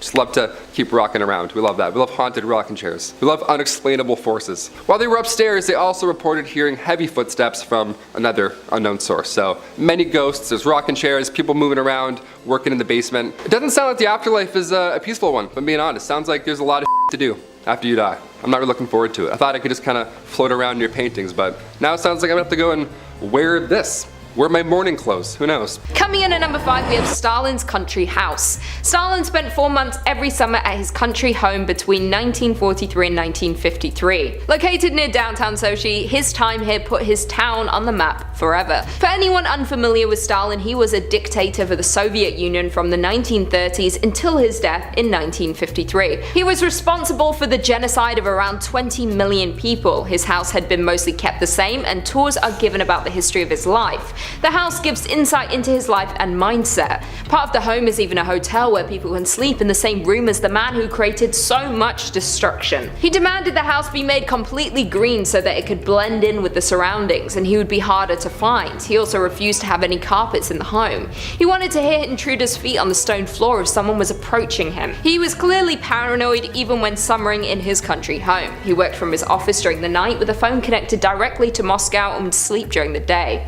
He often changed the room that he slept in so that nobody would know exactly where he was. Stalin's height was around 5'5", which might not seem important, but it was reported that he had short man syndrome. Due to this, and it's reflected in the build. His pool was only 5 feet deep as opposed to the typical 8 feet deep.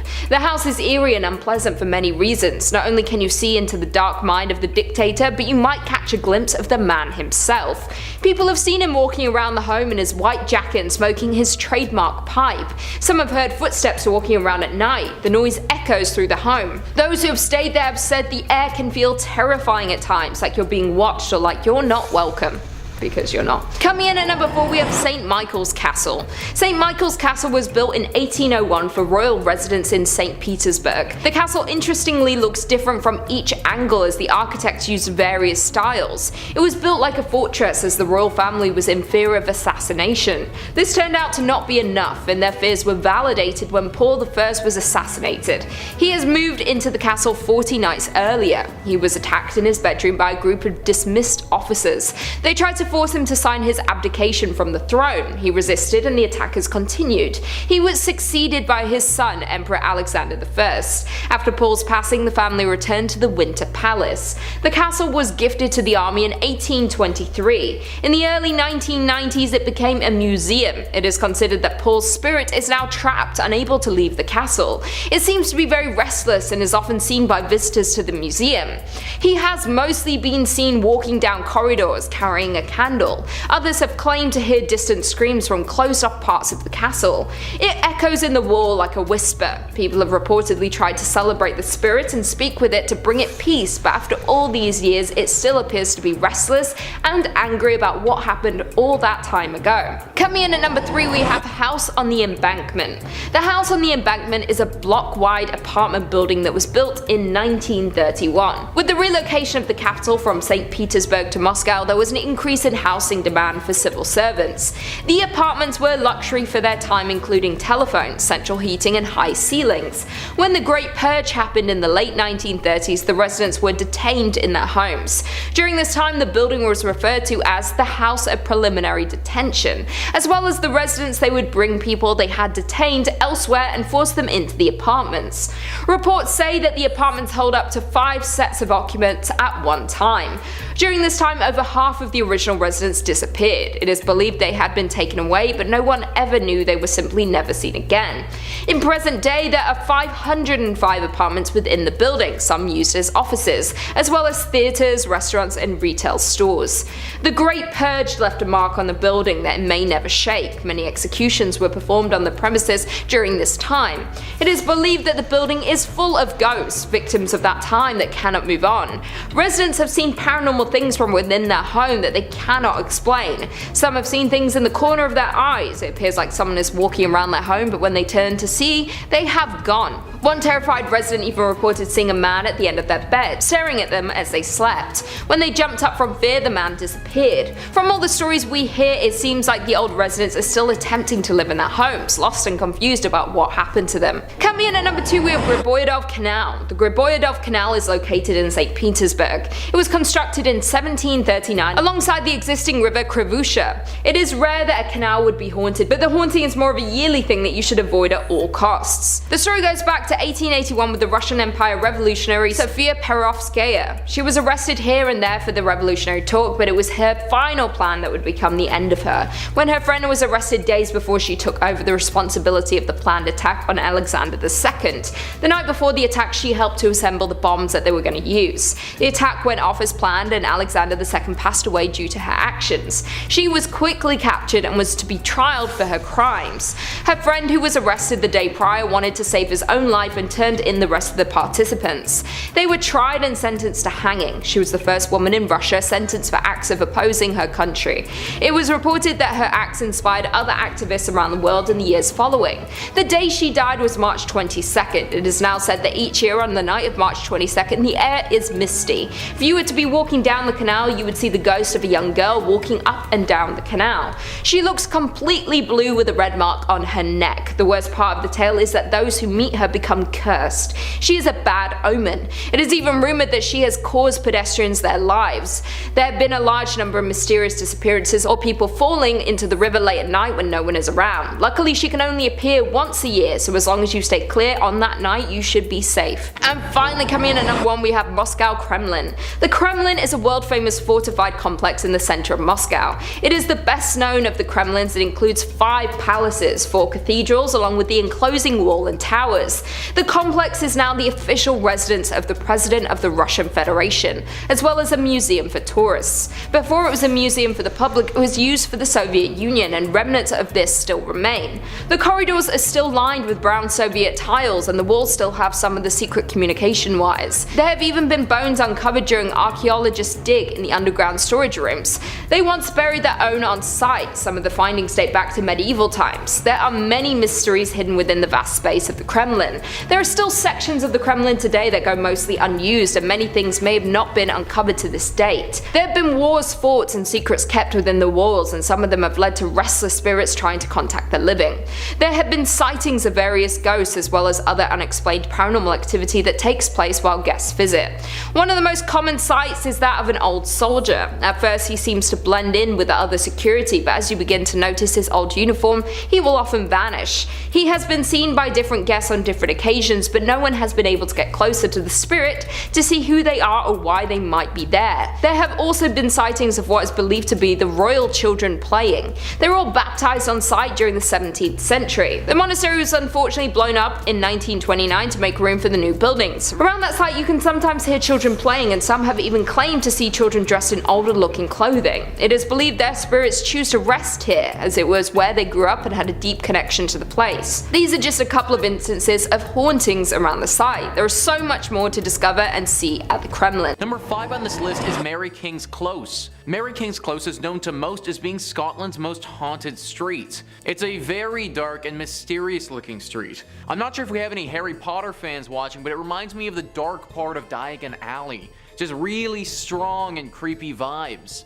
It leads off of Edinburgh's Royal Mile, which is the road coming from Edinburgh Castle. This close was apparently gated off in the past during an outbreak of the plague and was left like this for a long time. Only pretty recently has it been reopened, but ever since it has, the reports of hauntings have run rampant. The most commonly spotted spirit here is that of a young girl.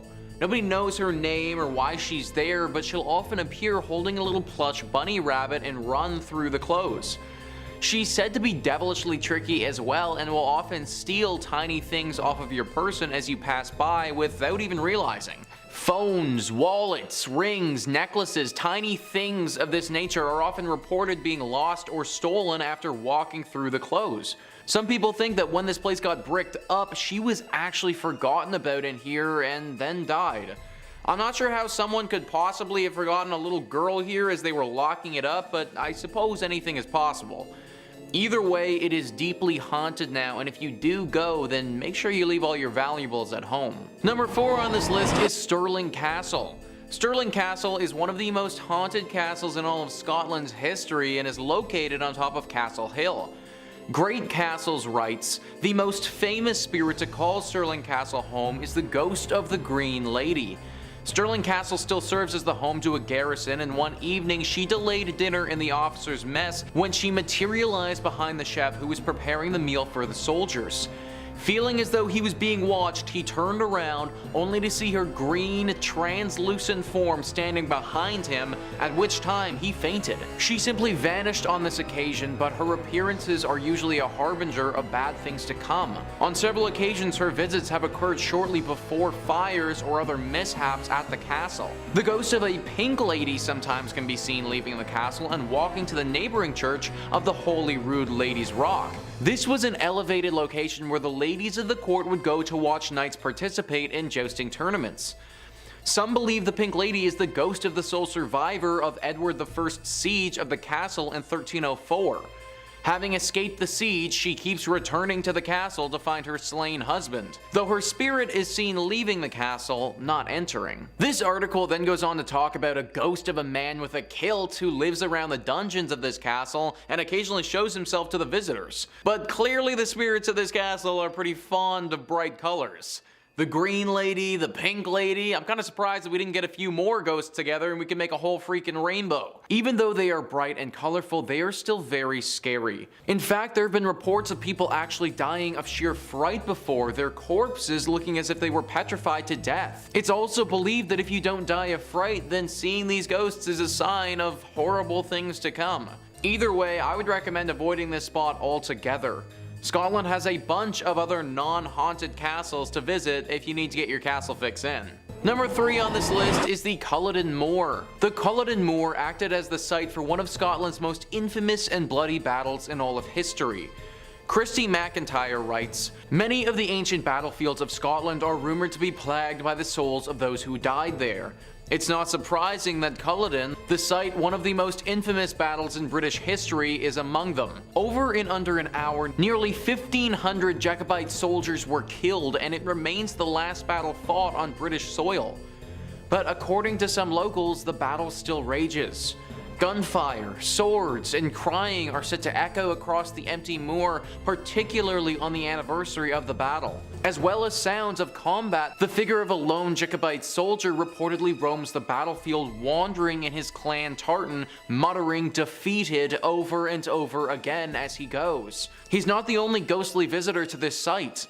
Close to the battlefield is the house that Bonnie Prince Charlie, leader of the Jacobite rebellion, slept in the night before the battle.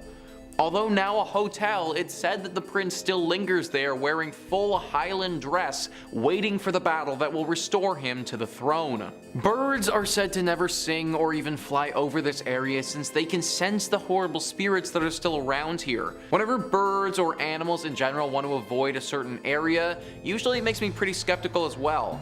Animals have a sixth sense about such things and they can feel danger before it's even there. Also, if I'm to avoid any ghosts, then it's always going to be the ones that were slain in battle. These souls have been through hell and are obviously very dangerous. Our soldier could wander around saying 'defeated', or he could pull out his ghost sword and go to town on you. Not a risk that I am personally willing to take.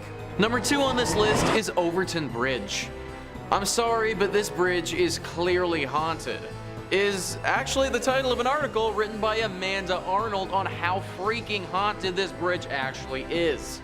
The bridge is located in the small Scottish town of Dumbarton. Most bridges that we talk about on this channel are haunted by the ghosts of those who have passed away here, or some lady in white that longs for her lover here, or something like that. Not this one though. This bridge actually isn't dangerous at all to humans. It is, however, super dangerous to our best friends, dogs. Apparently this one little bridge in basically the middle of nowhere has been the host to over 50 dogs taking their own life. Yeah, you heard that properly, a dog taking their own life. In the past 60 years, anywhere from 300 to 600 dogs have thrown themselves over the bridge for no apparent reason, and over 50 of them have died from the fall. Think about that statistic for a second. Like, that's actually kind of crazy. Outsiders believe that there has to be some kind of smell or some property around here that attracts the dogs to the water, but locals believe it's something paranormal. Apparently, even though these spirits are not dangerous to humans, we can still sense them, and people around here have sensed these beings before. It also doesn't seem like a smell that bothers these dogs because they go into a deep trance right before they leap off. At first, she froze, McKinnon told the Times, but then she became possessed by a strange energy and ran and jumped right off the parapet. That was a statement from a dog owner who watched as their dog jumped off the bridge. Locals think that the ghost who is causing these doggy disturbances are from the Lady of Overton. She died here many years ago mourning her husband. I suppose this could be the case, but why is she taking out her grief on dogs? Like, come on lady, let's leave the pups out of this. Anyways, this is definitely a haunted spot, and if you do happen to be walking your dog here, then keep it on a leash. Number 1 on this list is Cawdor Castle. Cawdor Castle is definitely one of the most haunted castles in Europe. It is quite a name for itself because it has a strong connection to one of the most successful stories ever written, Macbeth. This also adds to the lore of this castle's haunting because Macbeth, or the Scottish play, has its own history of haunting surrounding it. Even though this castle is deeply tied in with that story, its haunting doesn't share any connection to the one that plagues Macbeth. This one is centered around the ghost of a woman named Muriel Calder. Muriel Calder was the daughter of the Earl of Calder, who was in charge of the castle in the 18th century. Her ghost is seen at this castle all the time, with most of the sightings taking place in the tallest tower here. There are 2 stories of origin for how she managed to come about, and no one is 100% sure which is the correct one. The first story talks about how she fell in love with someone from a rival clan. A real Romeo and Juliet story where she was deeply in love with someone that she wasn't allowed to see. She would sneak out to see this boy, but eventually her father caught her and punished her for her actions. After learning of her treachery, his rage knew no bounds and he beat his daughter. She got away though and ran to the top of the tower, locking the door behind her. Her father wasn't deterred though and broke through, drawing his sword in the process. She tried climbing out the window to safety, but her dad, with one big swing, cut both of her hands off and she fell to her death. The second story doesn't include the dramatic chase up to the tower, but says that he just cut her hands off as punishment so that she could never hold her lover again. Obviously though, with both of her hands sliced off, she couldn't really do much of anything and died from blood loss soon after. Either way, her ghost is now forever restless in this castle and makes itself regularly known to visitors. Obviously, the key identifier of this apparition is her lack of 2 hands. Number 5 on this list is the Plaza Theatre Performing Arts Center. Built in 1930, this beautiful theater has had many shows and screenings here over the years. For 55 years, it was in operation as one of the premier spots to have your movie shown, but in 1985, the theater shut down. It remained as such for about 20 years when in 2006, it began to get renovated. Now it's mainly just for live theater and other performance art in the city of El Paso. Like a lot of beautiful old theaters though, as time passes, legends emerge, and this one in particular certainly has its fair share. The Plaza Theatre for Performance Arts Center has 3 primary ghostly apparitions it houses. The first is our very standard and very classic drifting woman in white. Looking sad and down on her luck, the spirit of this woman will often drift around through the rafters and has been seen by many workers throughout the years. The second is a man in all black who materializes in front of people. He's described a bit like a shadow creature, but slightly less menacing. I suppose if we have our woman in white, it's only fitting that we have a man in black to get a little bit of variety going. The third ghost sticks with the theme of spicing things up and is actually a little boy with a bouncing ball. It's not a basketball, but a small bouncy ball that the child seemingly plays with as he haunts the theater. Nobody knows the origin of these ghosts or how they got here at all. Are they connected? Maybe once a family unit who died here together, or are they all separate and have each suffered strange tragedies at this location over the century? El Paso, I'm sure, has some other theaters, and I'd stick to those ones if you're looking to watch some live shows if you're there. Number 4 on this list is Henley Row.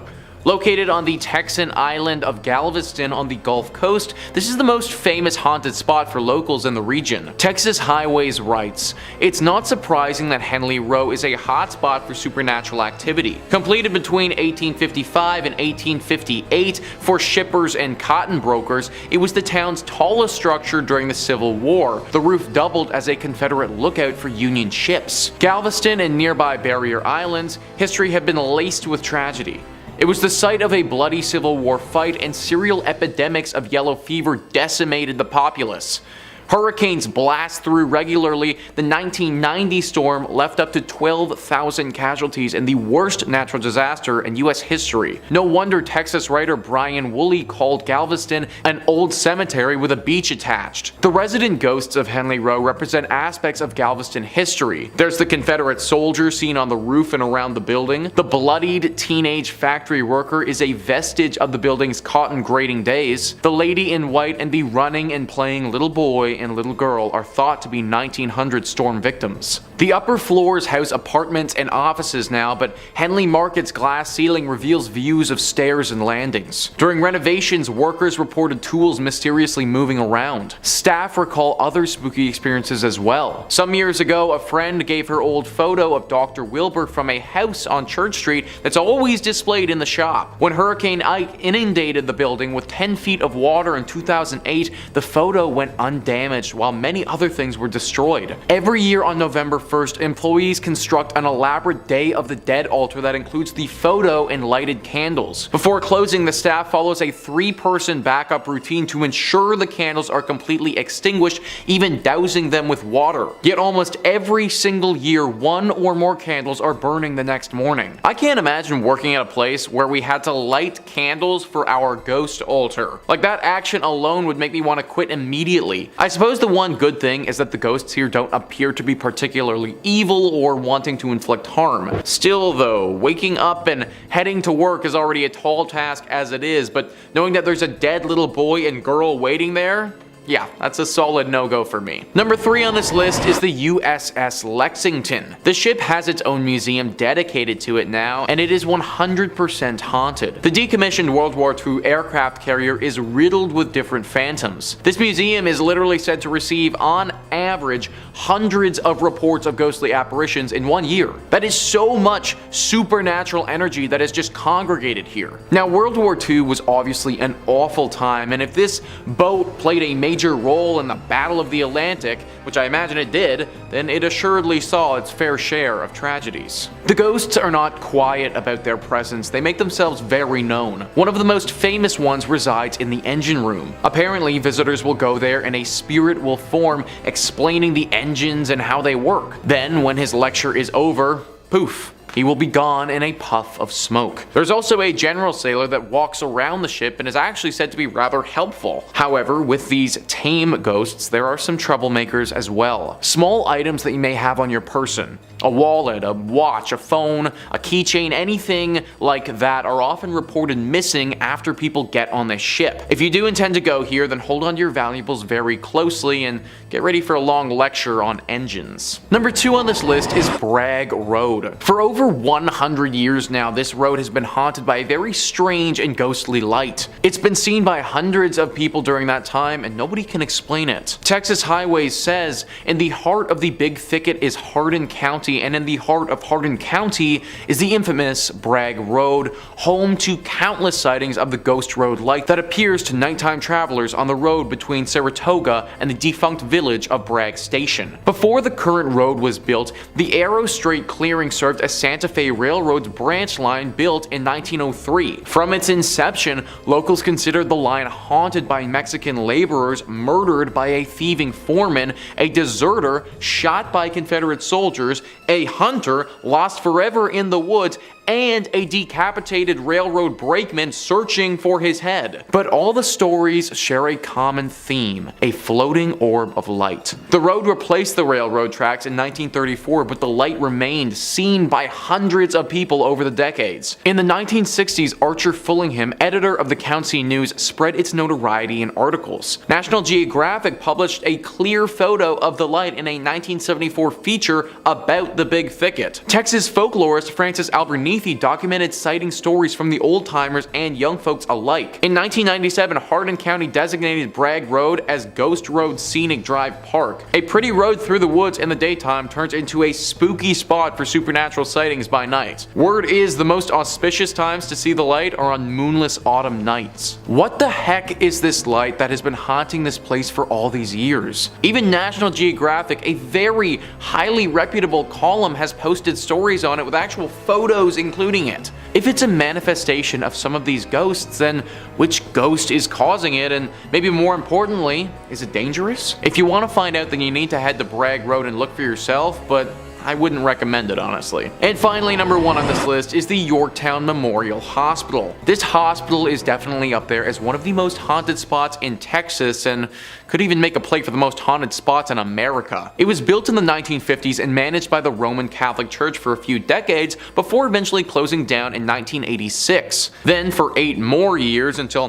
1992, it was a drug rehab facility, but finally in 1992, it closed for good. Since then, it's been abandoned and gained some very serious ghostly legends by the locals. One of the most famous demonic creatures that resides here is this black specter with bright glowing red eyes. It's not shy either and will attack you if you're here alone or in a vulnerable state. This is the most famous of the presences here, but it isn't alone. The ghost of a man who appears to have a bullet wound directly in his forehead is also said to live here. His ghost is a lot less forceful than the dark demon though, and is said to just show himself to visitors rather than attack them. The spirits of nuns are said to be on the 2nd floor though as well. These spirits are similar to our demon creature and will claw and scratch at people who decide to come here. Along with all of this, we also get our classic indicators of a haunted location, such as feelings of despair as you walk through, temperature changes, and moans echoing throughout the building. Avoid this place at all costs if you want to keep a tight grip of your sanity. Number 5 on this list is the Trans-Allegheny Lunatic Asylum. Operating from 1864 to 1994, this asylum, like most of the entries on this list, has certainly been through the ringer. This place was meant to only house 250 people at its max, but on many occasions had over 2,400 people residing here. Everyone was crammed in like animals, and considering this building was never meant to see this many patients at once, the living conditions were pretty horrible. Whenever you cram that many people into a small space together, especially an asylum, some pretty nasty things will go down as well. Several murders have taken place here over the years, along with incidents of patients and workers taking their own life. The haunting of this location was pretty progressive and didn't come on all at once. Reports date back to the early 1900s and got increasingly more frequent as time went on. Eventually it became clear by the later 1900s that this was no longer a usable space and they needed to move on. This is why it shut down in 1994 and has no medical purpose at this point. In fact, now the only thing that it has is ghost tours.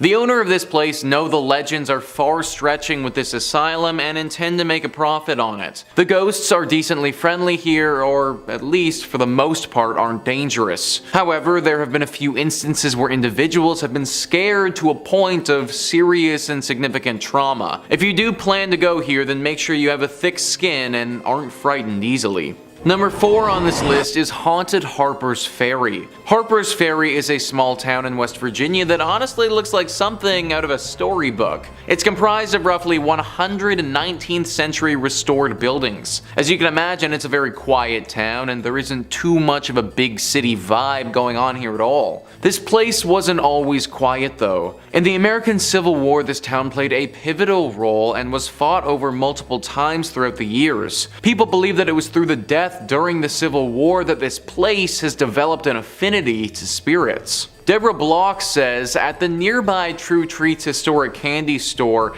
chocolate and other candies are brightly lit on tables and in baskets. The cute and welcoming shop is popular with visitors, hardly seeming like a place where a ghost would want to hang out. But store manager Tara Dockman, known as the Ghost Lady, in town for her sensitivity to paranormal activity, says there are 2 ghosts who frequent the store and she even knows one of them by name.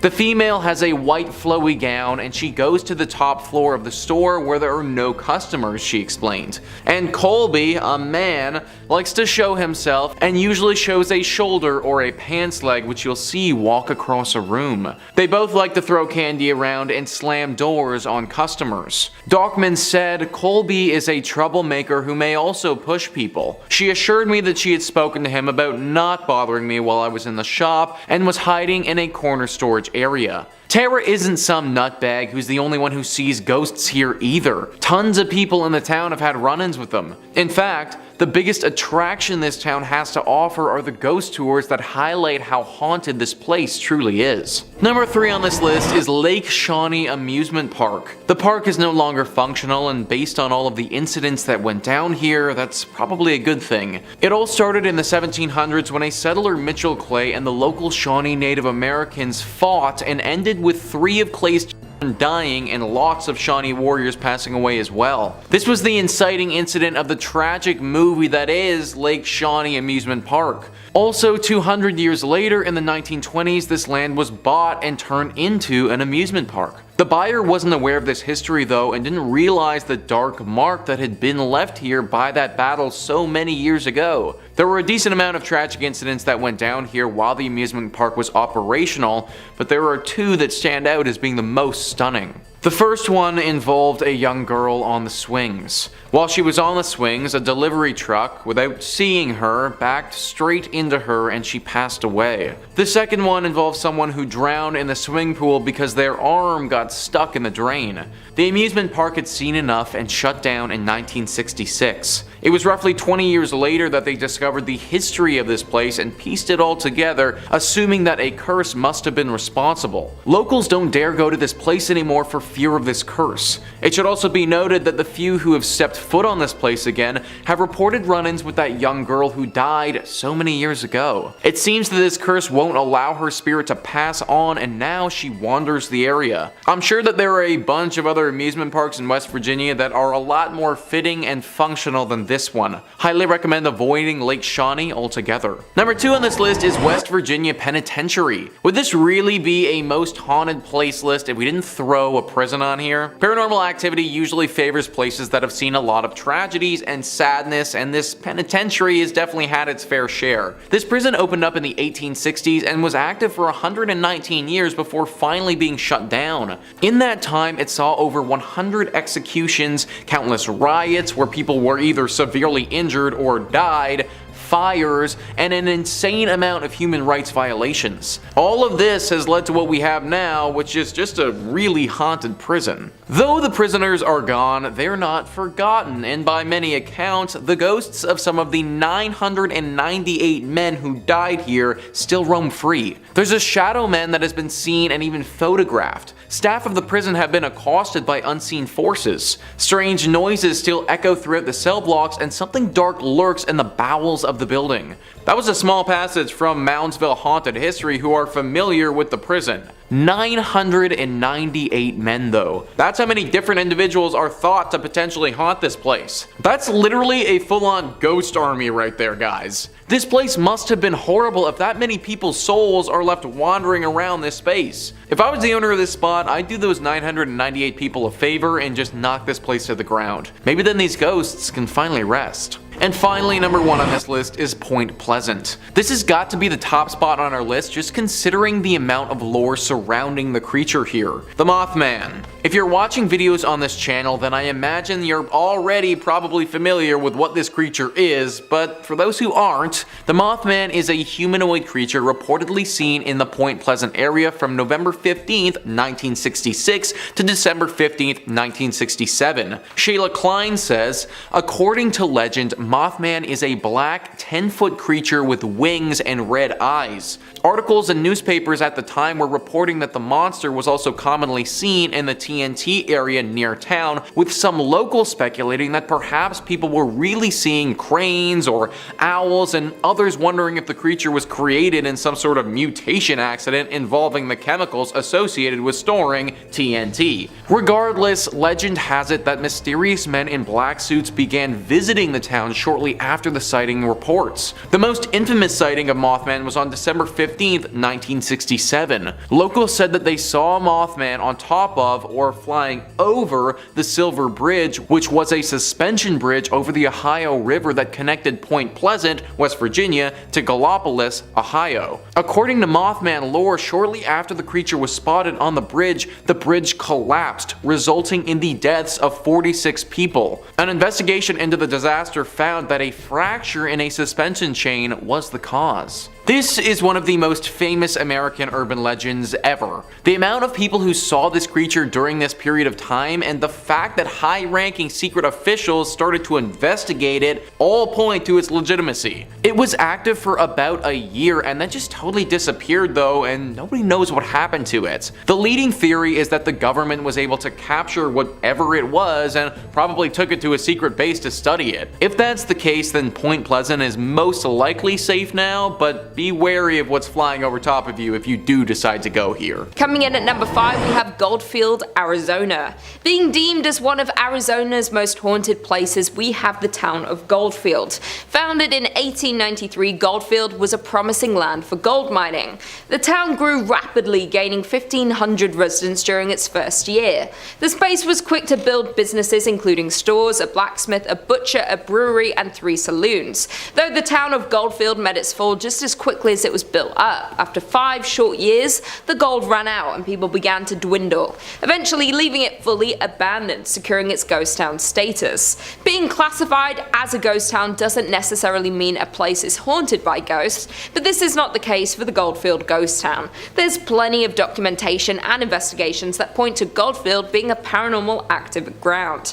It is known that a mysterious figure lurks within the shadows of the Goldfield ghost town, Bordello. It is unclear who this spirit would have been in life, yet it is commonly believed he was once a miner who lived in the town. Unexplainable knocks and bangs are heard in the building, and some unfortunate visitors have been scratched. This activity is attributed to a dark character who's usually seen wearing a cowboy hat. Just on the horizon of the Goldfield ghost town sits a landscape made ominous by its name and the legend surrounding it. The Superstition Mountains are cloaked in mystery and at the center of many fables, making them notorious among the paranormal community. The Superstition Mountains carry many secrets, the most famous being the location of a supposed deposit of gold and riches in the Lost Dutchman's gold mine. A curse has kept this treasure safe since the days of Goldfield's mining boom. Many have set out to locate these riches, and many have returned empty-handed or found only death. Countless adventurers have perished in the Arizona heat pursuing this chase. Their ghosts are said to now haunt the mountainside. Other secrets of the mountain have people believing that the hill is a place where evil spirits hid and told stories of a devil that lived behind the mountain. There's also a rumored apparition of a hugely tall skeleton named the Borrego Phantom, which appears to those exploring the mountain after dark. Another layer of creepiness is added to the mountain by the local legend that reptile-looking people surface there after dark. All of these creepy mysteries are summed up pretty nicely in the Superstition Mountain's name. In at number 4 we have Glen Rio, New Mexico. Found on the state border of Texas and New Mexico lies the town of Glen Rio. Founded in 1901, it was a town where wheat and cattle farmers settled and grew a community. Being divided between 2 states made for some unusual customs in Glen Rio. The mail would arrive at a train depot on the Texas side, but would have to be transported to the post office on the New Mexico Mexico side. The Texas side was part of a dry county, so all the bars were on the New Mexico side. Because the gasoline tax was higher in New Mexico, all the service stations were on the Texas side. By 1920, Glen Rio had a hotel, a hardware store, and a land office, as well as several grocery stores, service stations, and cafes. Though Glen Rio's permanent population never rose above 30 people, the town survived with its tourist-based businesses catering to the many travelers along Route 66. By 1985, only 2 residents remained in the small town, and the Texas Post Office was the only business open. It too has long since closed. Other buildings have overgrown sites, missing windows, or debris surrounding them. The detritus of 4 decades when Glen Rio welcomed tens of thousands, fed and entertained them, and sent them on their way towards Chicago or California. In at number 3, we have Nevada City in Montana. Miners settled in Nevada City in 1963, along with establishing their homes and businesses in this new town. Located in southwestern Montana, the town is 1.5 miles from Virginia City. The town was thriving up until 1876 when the gold miners moved to other promising sites. In 1896, the Connery Placer Mining Company destroyed most of the city's buildings. The company dredged the gulch and later abandoned it, leaving heavy wooden barges. This abandoned town being haunted is old news, as the Nevada City Hotel is reported to be frequented by the apparition of a road agent who lost their life nearby, according to online sources. Visitors have also reported hearing footsteps in the hallways and seeing shadowy figures standing behind their reflections in mirrors. Additionally, the spirit of an older cowboy figure who never speaks but lurks in the hotel rooms and even sits at the bar in the Virginia City. Back when the hotel operated, guests also complained of a weeping woman, always in the same room, only to be told there was no guest in the room in question. In at number 2, we have Custer, Idaho.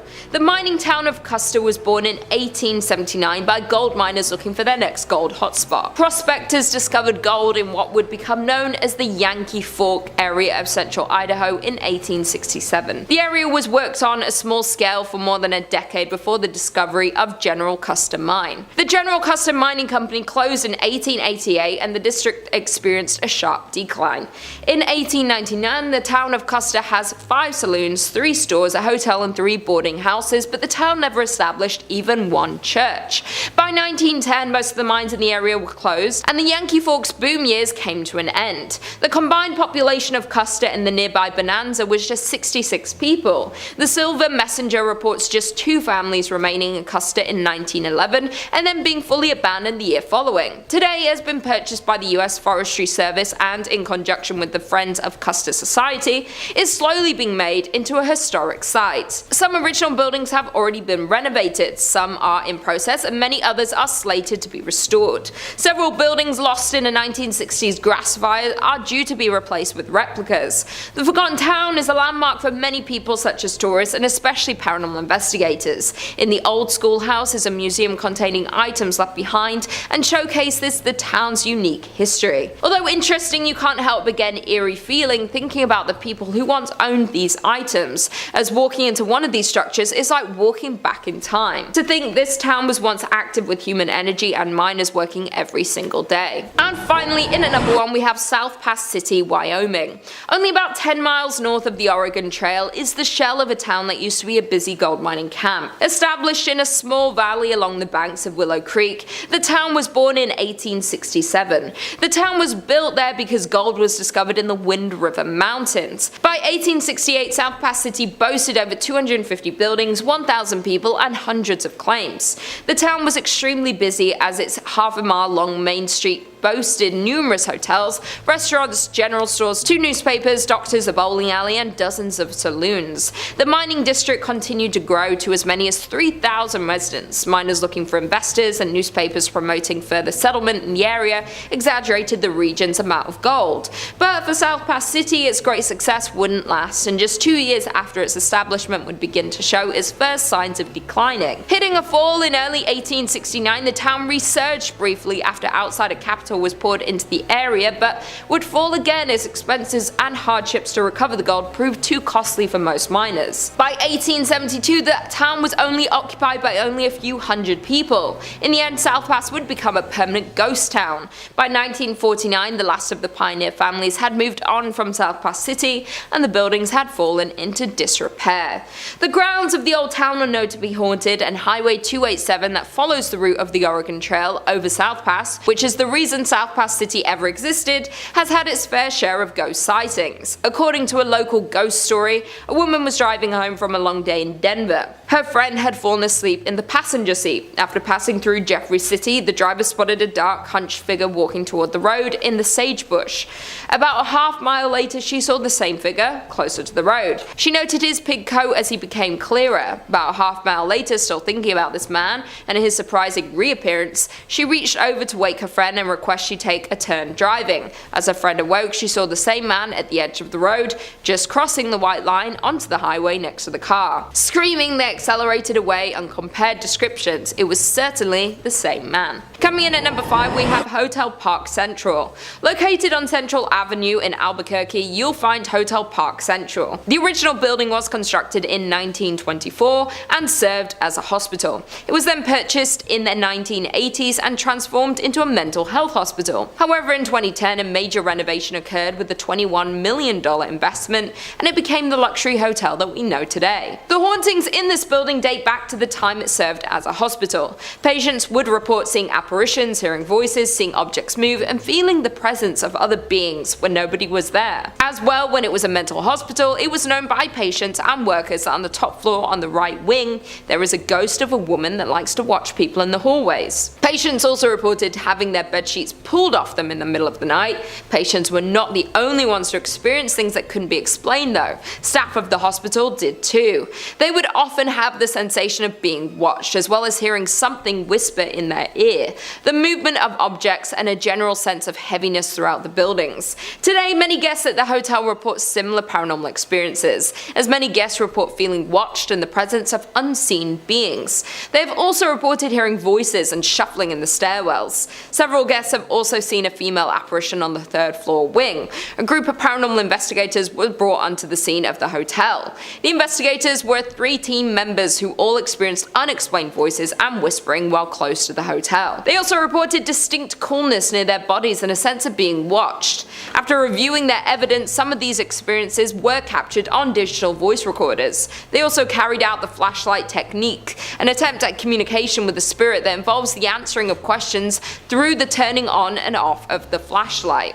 This was a success, with several responses captured on video. In at number 4, we have the St. James Hotel. Built in 1972 by Henry Lambert, the St. James Hotel was established. Found in Cimarron, New Mexico, the hotel is known to be one of the most haunted places in America. The St. James Hotel is said to remain host to several restless spirits. Both the owners and the hotel guests will tell you that many unexplained events haunt it. Several psychics have visited the hotel and specifically identified 3 spirits and many others who passed through to relive their experiences. The hotel's second floor is the most active, with stories of cold spots and the smell of cigar smoke lingering in the halls. A prior manager commented about the spirits that linger in the hotel and said, "You never see them, but you do feel and hear them." Another report from a former owner states that she walked into the dining room and saw a pleasant-looking cowboy standing behind her in the mirror on the front of the bar. The spiritual activity of the hotel has been featured on the popular television show Unsolved Mysteries and A Current Affair. Room 18 at the hotel is kept locked because it houses the ghost of an ill-tempered Thomas James Wright,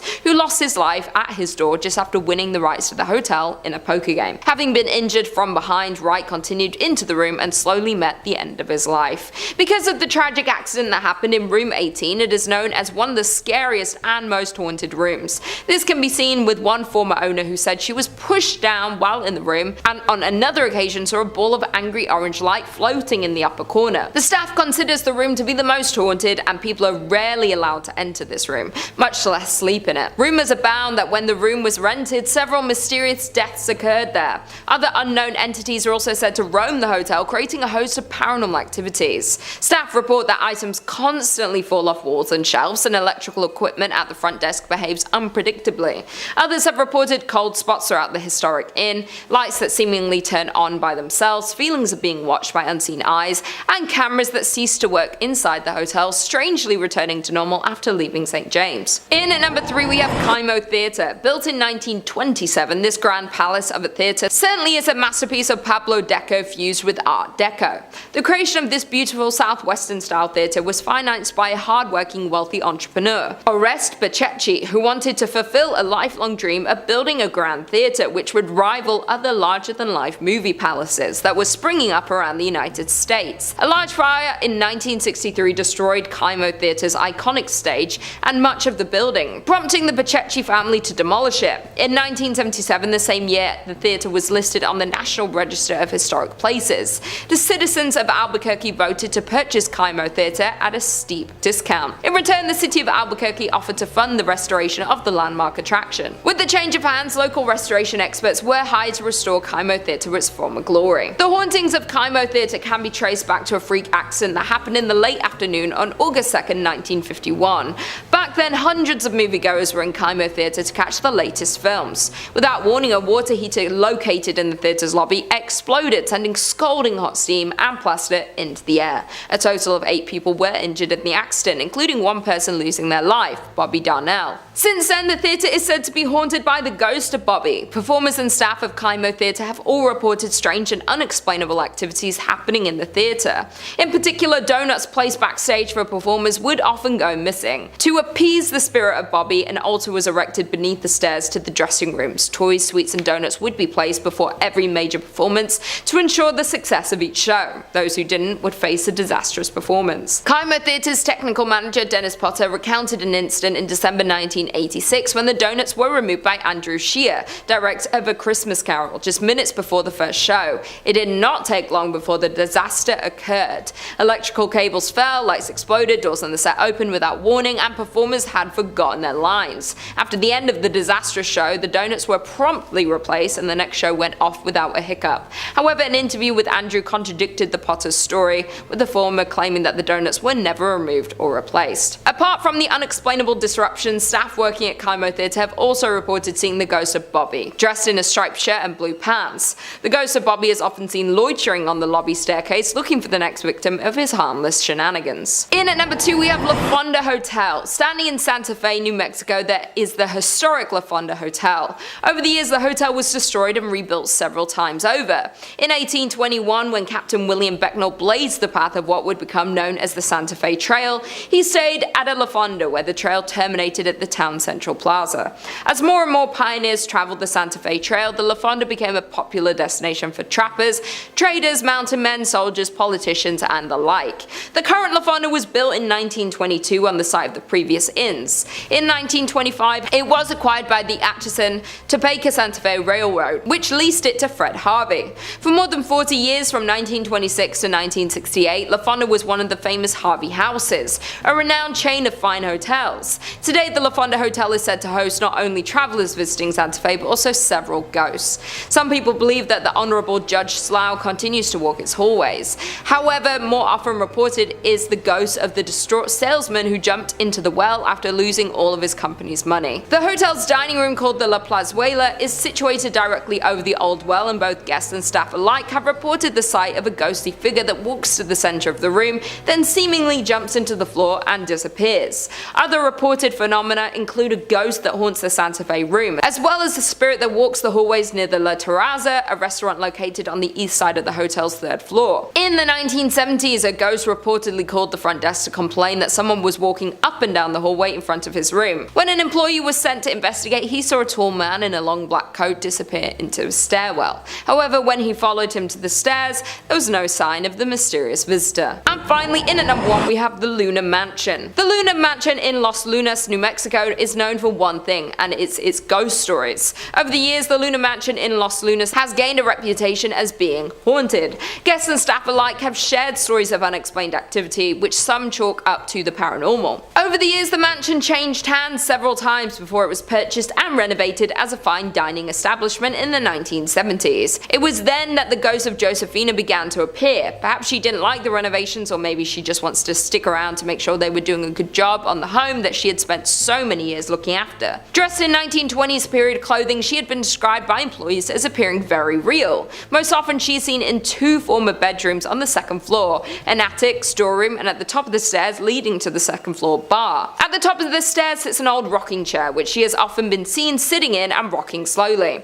On one occasion, when an employee approached the ghost, she simply stood up and then slowly vanished. More often she is seen walking up and down the stairs, a habit that has been so commonplace that employees barely notice anymore. Where there's one spirit, others seem to follow, and more ghostly apparitions have been seen at the mansion. One of these is a former servant named Cruz, who was thought to have been a groundskeeper. Most often seen on the main level, he is said to be particularly friendly to women and children and likes to play practical jokes on the employees and patrons. On one occasion, he was seen sitting on a sofa as if waiting to be served. Dressed in vintage attire, the man was relaxing patiently when a waitress asked another staff member why he hadn't been served. However, the response was, "What man?" And when the waitress looked back to the sofa, the vintage spirit faded away. Coming in at 5, West Virginia Penitentiary. Opened all the way back in 1875, the West Virginia Penitentiary in Moundsville is said to be one of the most haunted prisons in the states. The first building constructed on the site was the North Wagon Gate, which was made with hand-cut sandstone. The state used prison labor during the process, and work continued on this first phase up until 1876. Following completion, the prison consisted of the North Wagon Gate, north and south cell blocks, a kitchen, dining area, hospital, and chapel, as well as a 4-story tower connecting the 2 administration buildings. The prison also included space for female inmates and personal living quarters for the warden and his family. Once the prison opened, it housed 251 male inmates, including some who helped construct the prison where they were incarcerated. The condition of the prison worsened throughout the years, and the facility was eventually ranked as one of the top 10 most violent correctional facilities. On Wednesday, November 7, 1979, 15 prisoners escaped from the prison, one of them being Ronald Turney Williams, who was serving time for murdering Sergeant David Lilly of the Beckley Police Department. He managed to steal a guard's weapon and reach the streets, where he encountered 23-year-old off-duty state trooper Philip S. Kesner, who was driving past with his wife. Kesner attempted to take action against Williams, but he was shot in the process. The prison was home to riots, fires, and nearly 100 executions during its time in operation. To this day, visitors have reported sightings of phantom inmates and a shadow man wandering the premises, as well as unexplained voices and cold spots. You can take tours around this haunted penitentiary and even view the electric chair dubbed Old Sparky. For you brave souls out there, you can also do an overnight session if you dare. Coming in at 4, North Bend Rail Trail Tunnel number 19. North Bend Rail Trail is located in Ritchie County in West Virginia and is a favorite for hikers, cyclists, and horseback riders traversing the 72-mile-long trail. However, proceed with caution if you wind up in the area, particularly around tunnel number 19, also known as the Silver Run Tunnel. History goes that on one foggy evening in 1910, an engineer spied a young woman in a flowing white dress standing on the tracks. He brought the train to a stop, but when he searched for the woman, she had vanished. He wasn't the only one to spot her either, many of his predecessors had as well. No one quite knows the origin of the woman in white, although some bones were found under a house near the tunnel. Some people say you can still spot her. Now, those who explore the tunnel are advised to bring a flashlight even during the day, with the tunnel being over 1,376 feet long, which is beyond sunlight's reach. You have been warned. Coming in at 3, Droop Mountain Battlefield. On November 6, 1863, the Battle of Droop Mountain occurred in Pocahontas County, West Virginia during the American Civil War. Confederate forces engaged but failed to prevent Union forces under General W. Averill from a rendezvous with other Federal troops in a joint raid on Confederate railways. Droop Mountain was one of the largest engagements in West Virginia during the war and essentially resulted in the Confederate collapse. The battle battlefield site is now preserved and administered by West Virginia as a state park, and the unknown Confederate dead are buried in the Confederate Cemetery at Lewisburg.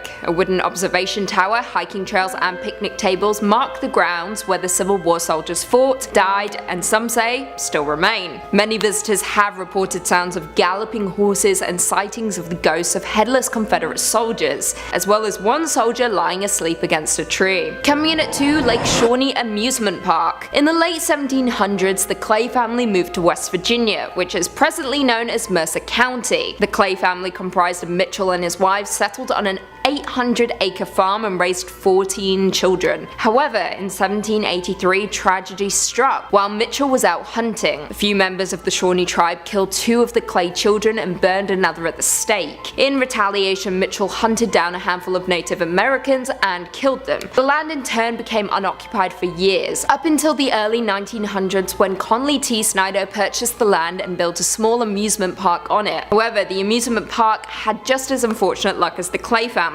The park featured a Ferris wheel and a swing ride and was popular among locals, particularly families of coal miners who resided in the area. In the early 1950s, a young girl on the swing ride was killed when a truck delivering sodas accidentally backed into the ride, striking her. Another child also drowned in the swimming pool, which was subsequently filled in to prevent further accidents. During its operation, at least 6 people died at the park, which resulted in the park ultimately closing in 1966. In 1985, Gaylord White, a former employee of the park, purchased the land with plans to reopen it. It happened for a brief period, that is, before the park closed again after a 1988 archaeological dig uncovered numerous Native American artifacts, as well as human remains on the property that had been buried prior to the arrival of the Anglo-European settlers. In total, 13 skeletons were uncovered, mostly of young children. Perhaps the property is cursed, or perhaps it's just a series of unfortunate events. Who knows? But one thing is for sure, it is one of the most haunted places in the entire world. And finally, coming in at number 1, the Trans-Allegheny Lunatic Asylum. The Trans-Allegheny Lunatic Asylum, also known as the Western State Hospital, was a Kirkbride psychiatric hospital that operated from 1864 to 1994 by the government. Originally built by Richard Andrews, it was constructed from 1858 to 1881 and was originally designed to hold 250 people. However, it became overcrowded in the 1950s, with the hospital housing 2,400 patients, resulting in it being forcibly closed in 1994 due to changes in patient treatment. Following its closure, it was then purchased by Joe Jordan in 2007 and is open for tours and other events to raise money for its restorations. During tours of the facility, witnesses have reported doors slamming, shadowy figures, and even blood-curdling screams from within the building walls. The asylum has garnered such a spooky reputation. It has appeared on shows such as Ghost Stories, Ghost Hunters, Ghost Adventures, and Paranormal Lockdown. It was also featured in Bethesda's 2018 video game Fallout 76 under the name Fort Defiance and acted as a base for the Brotherhood of Steel, one of the game's main factions.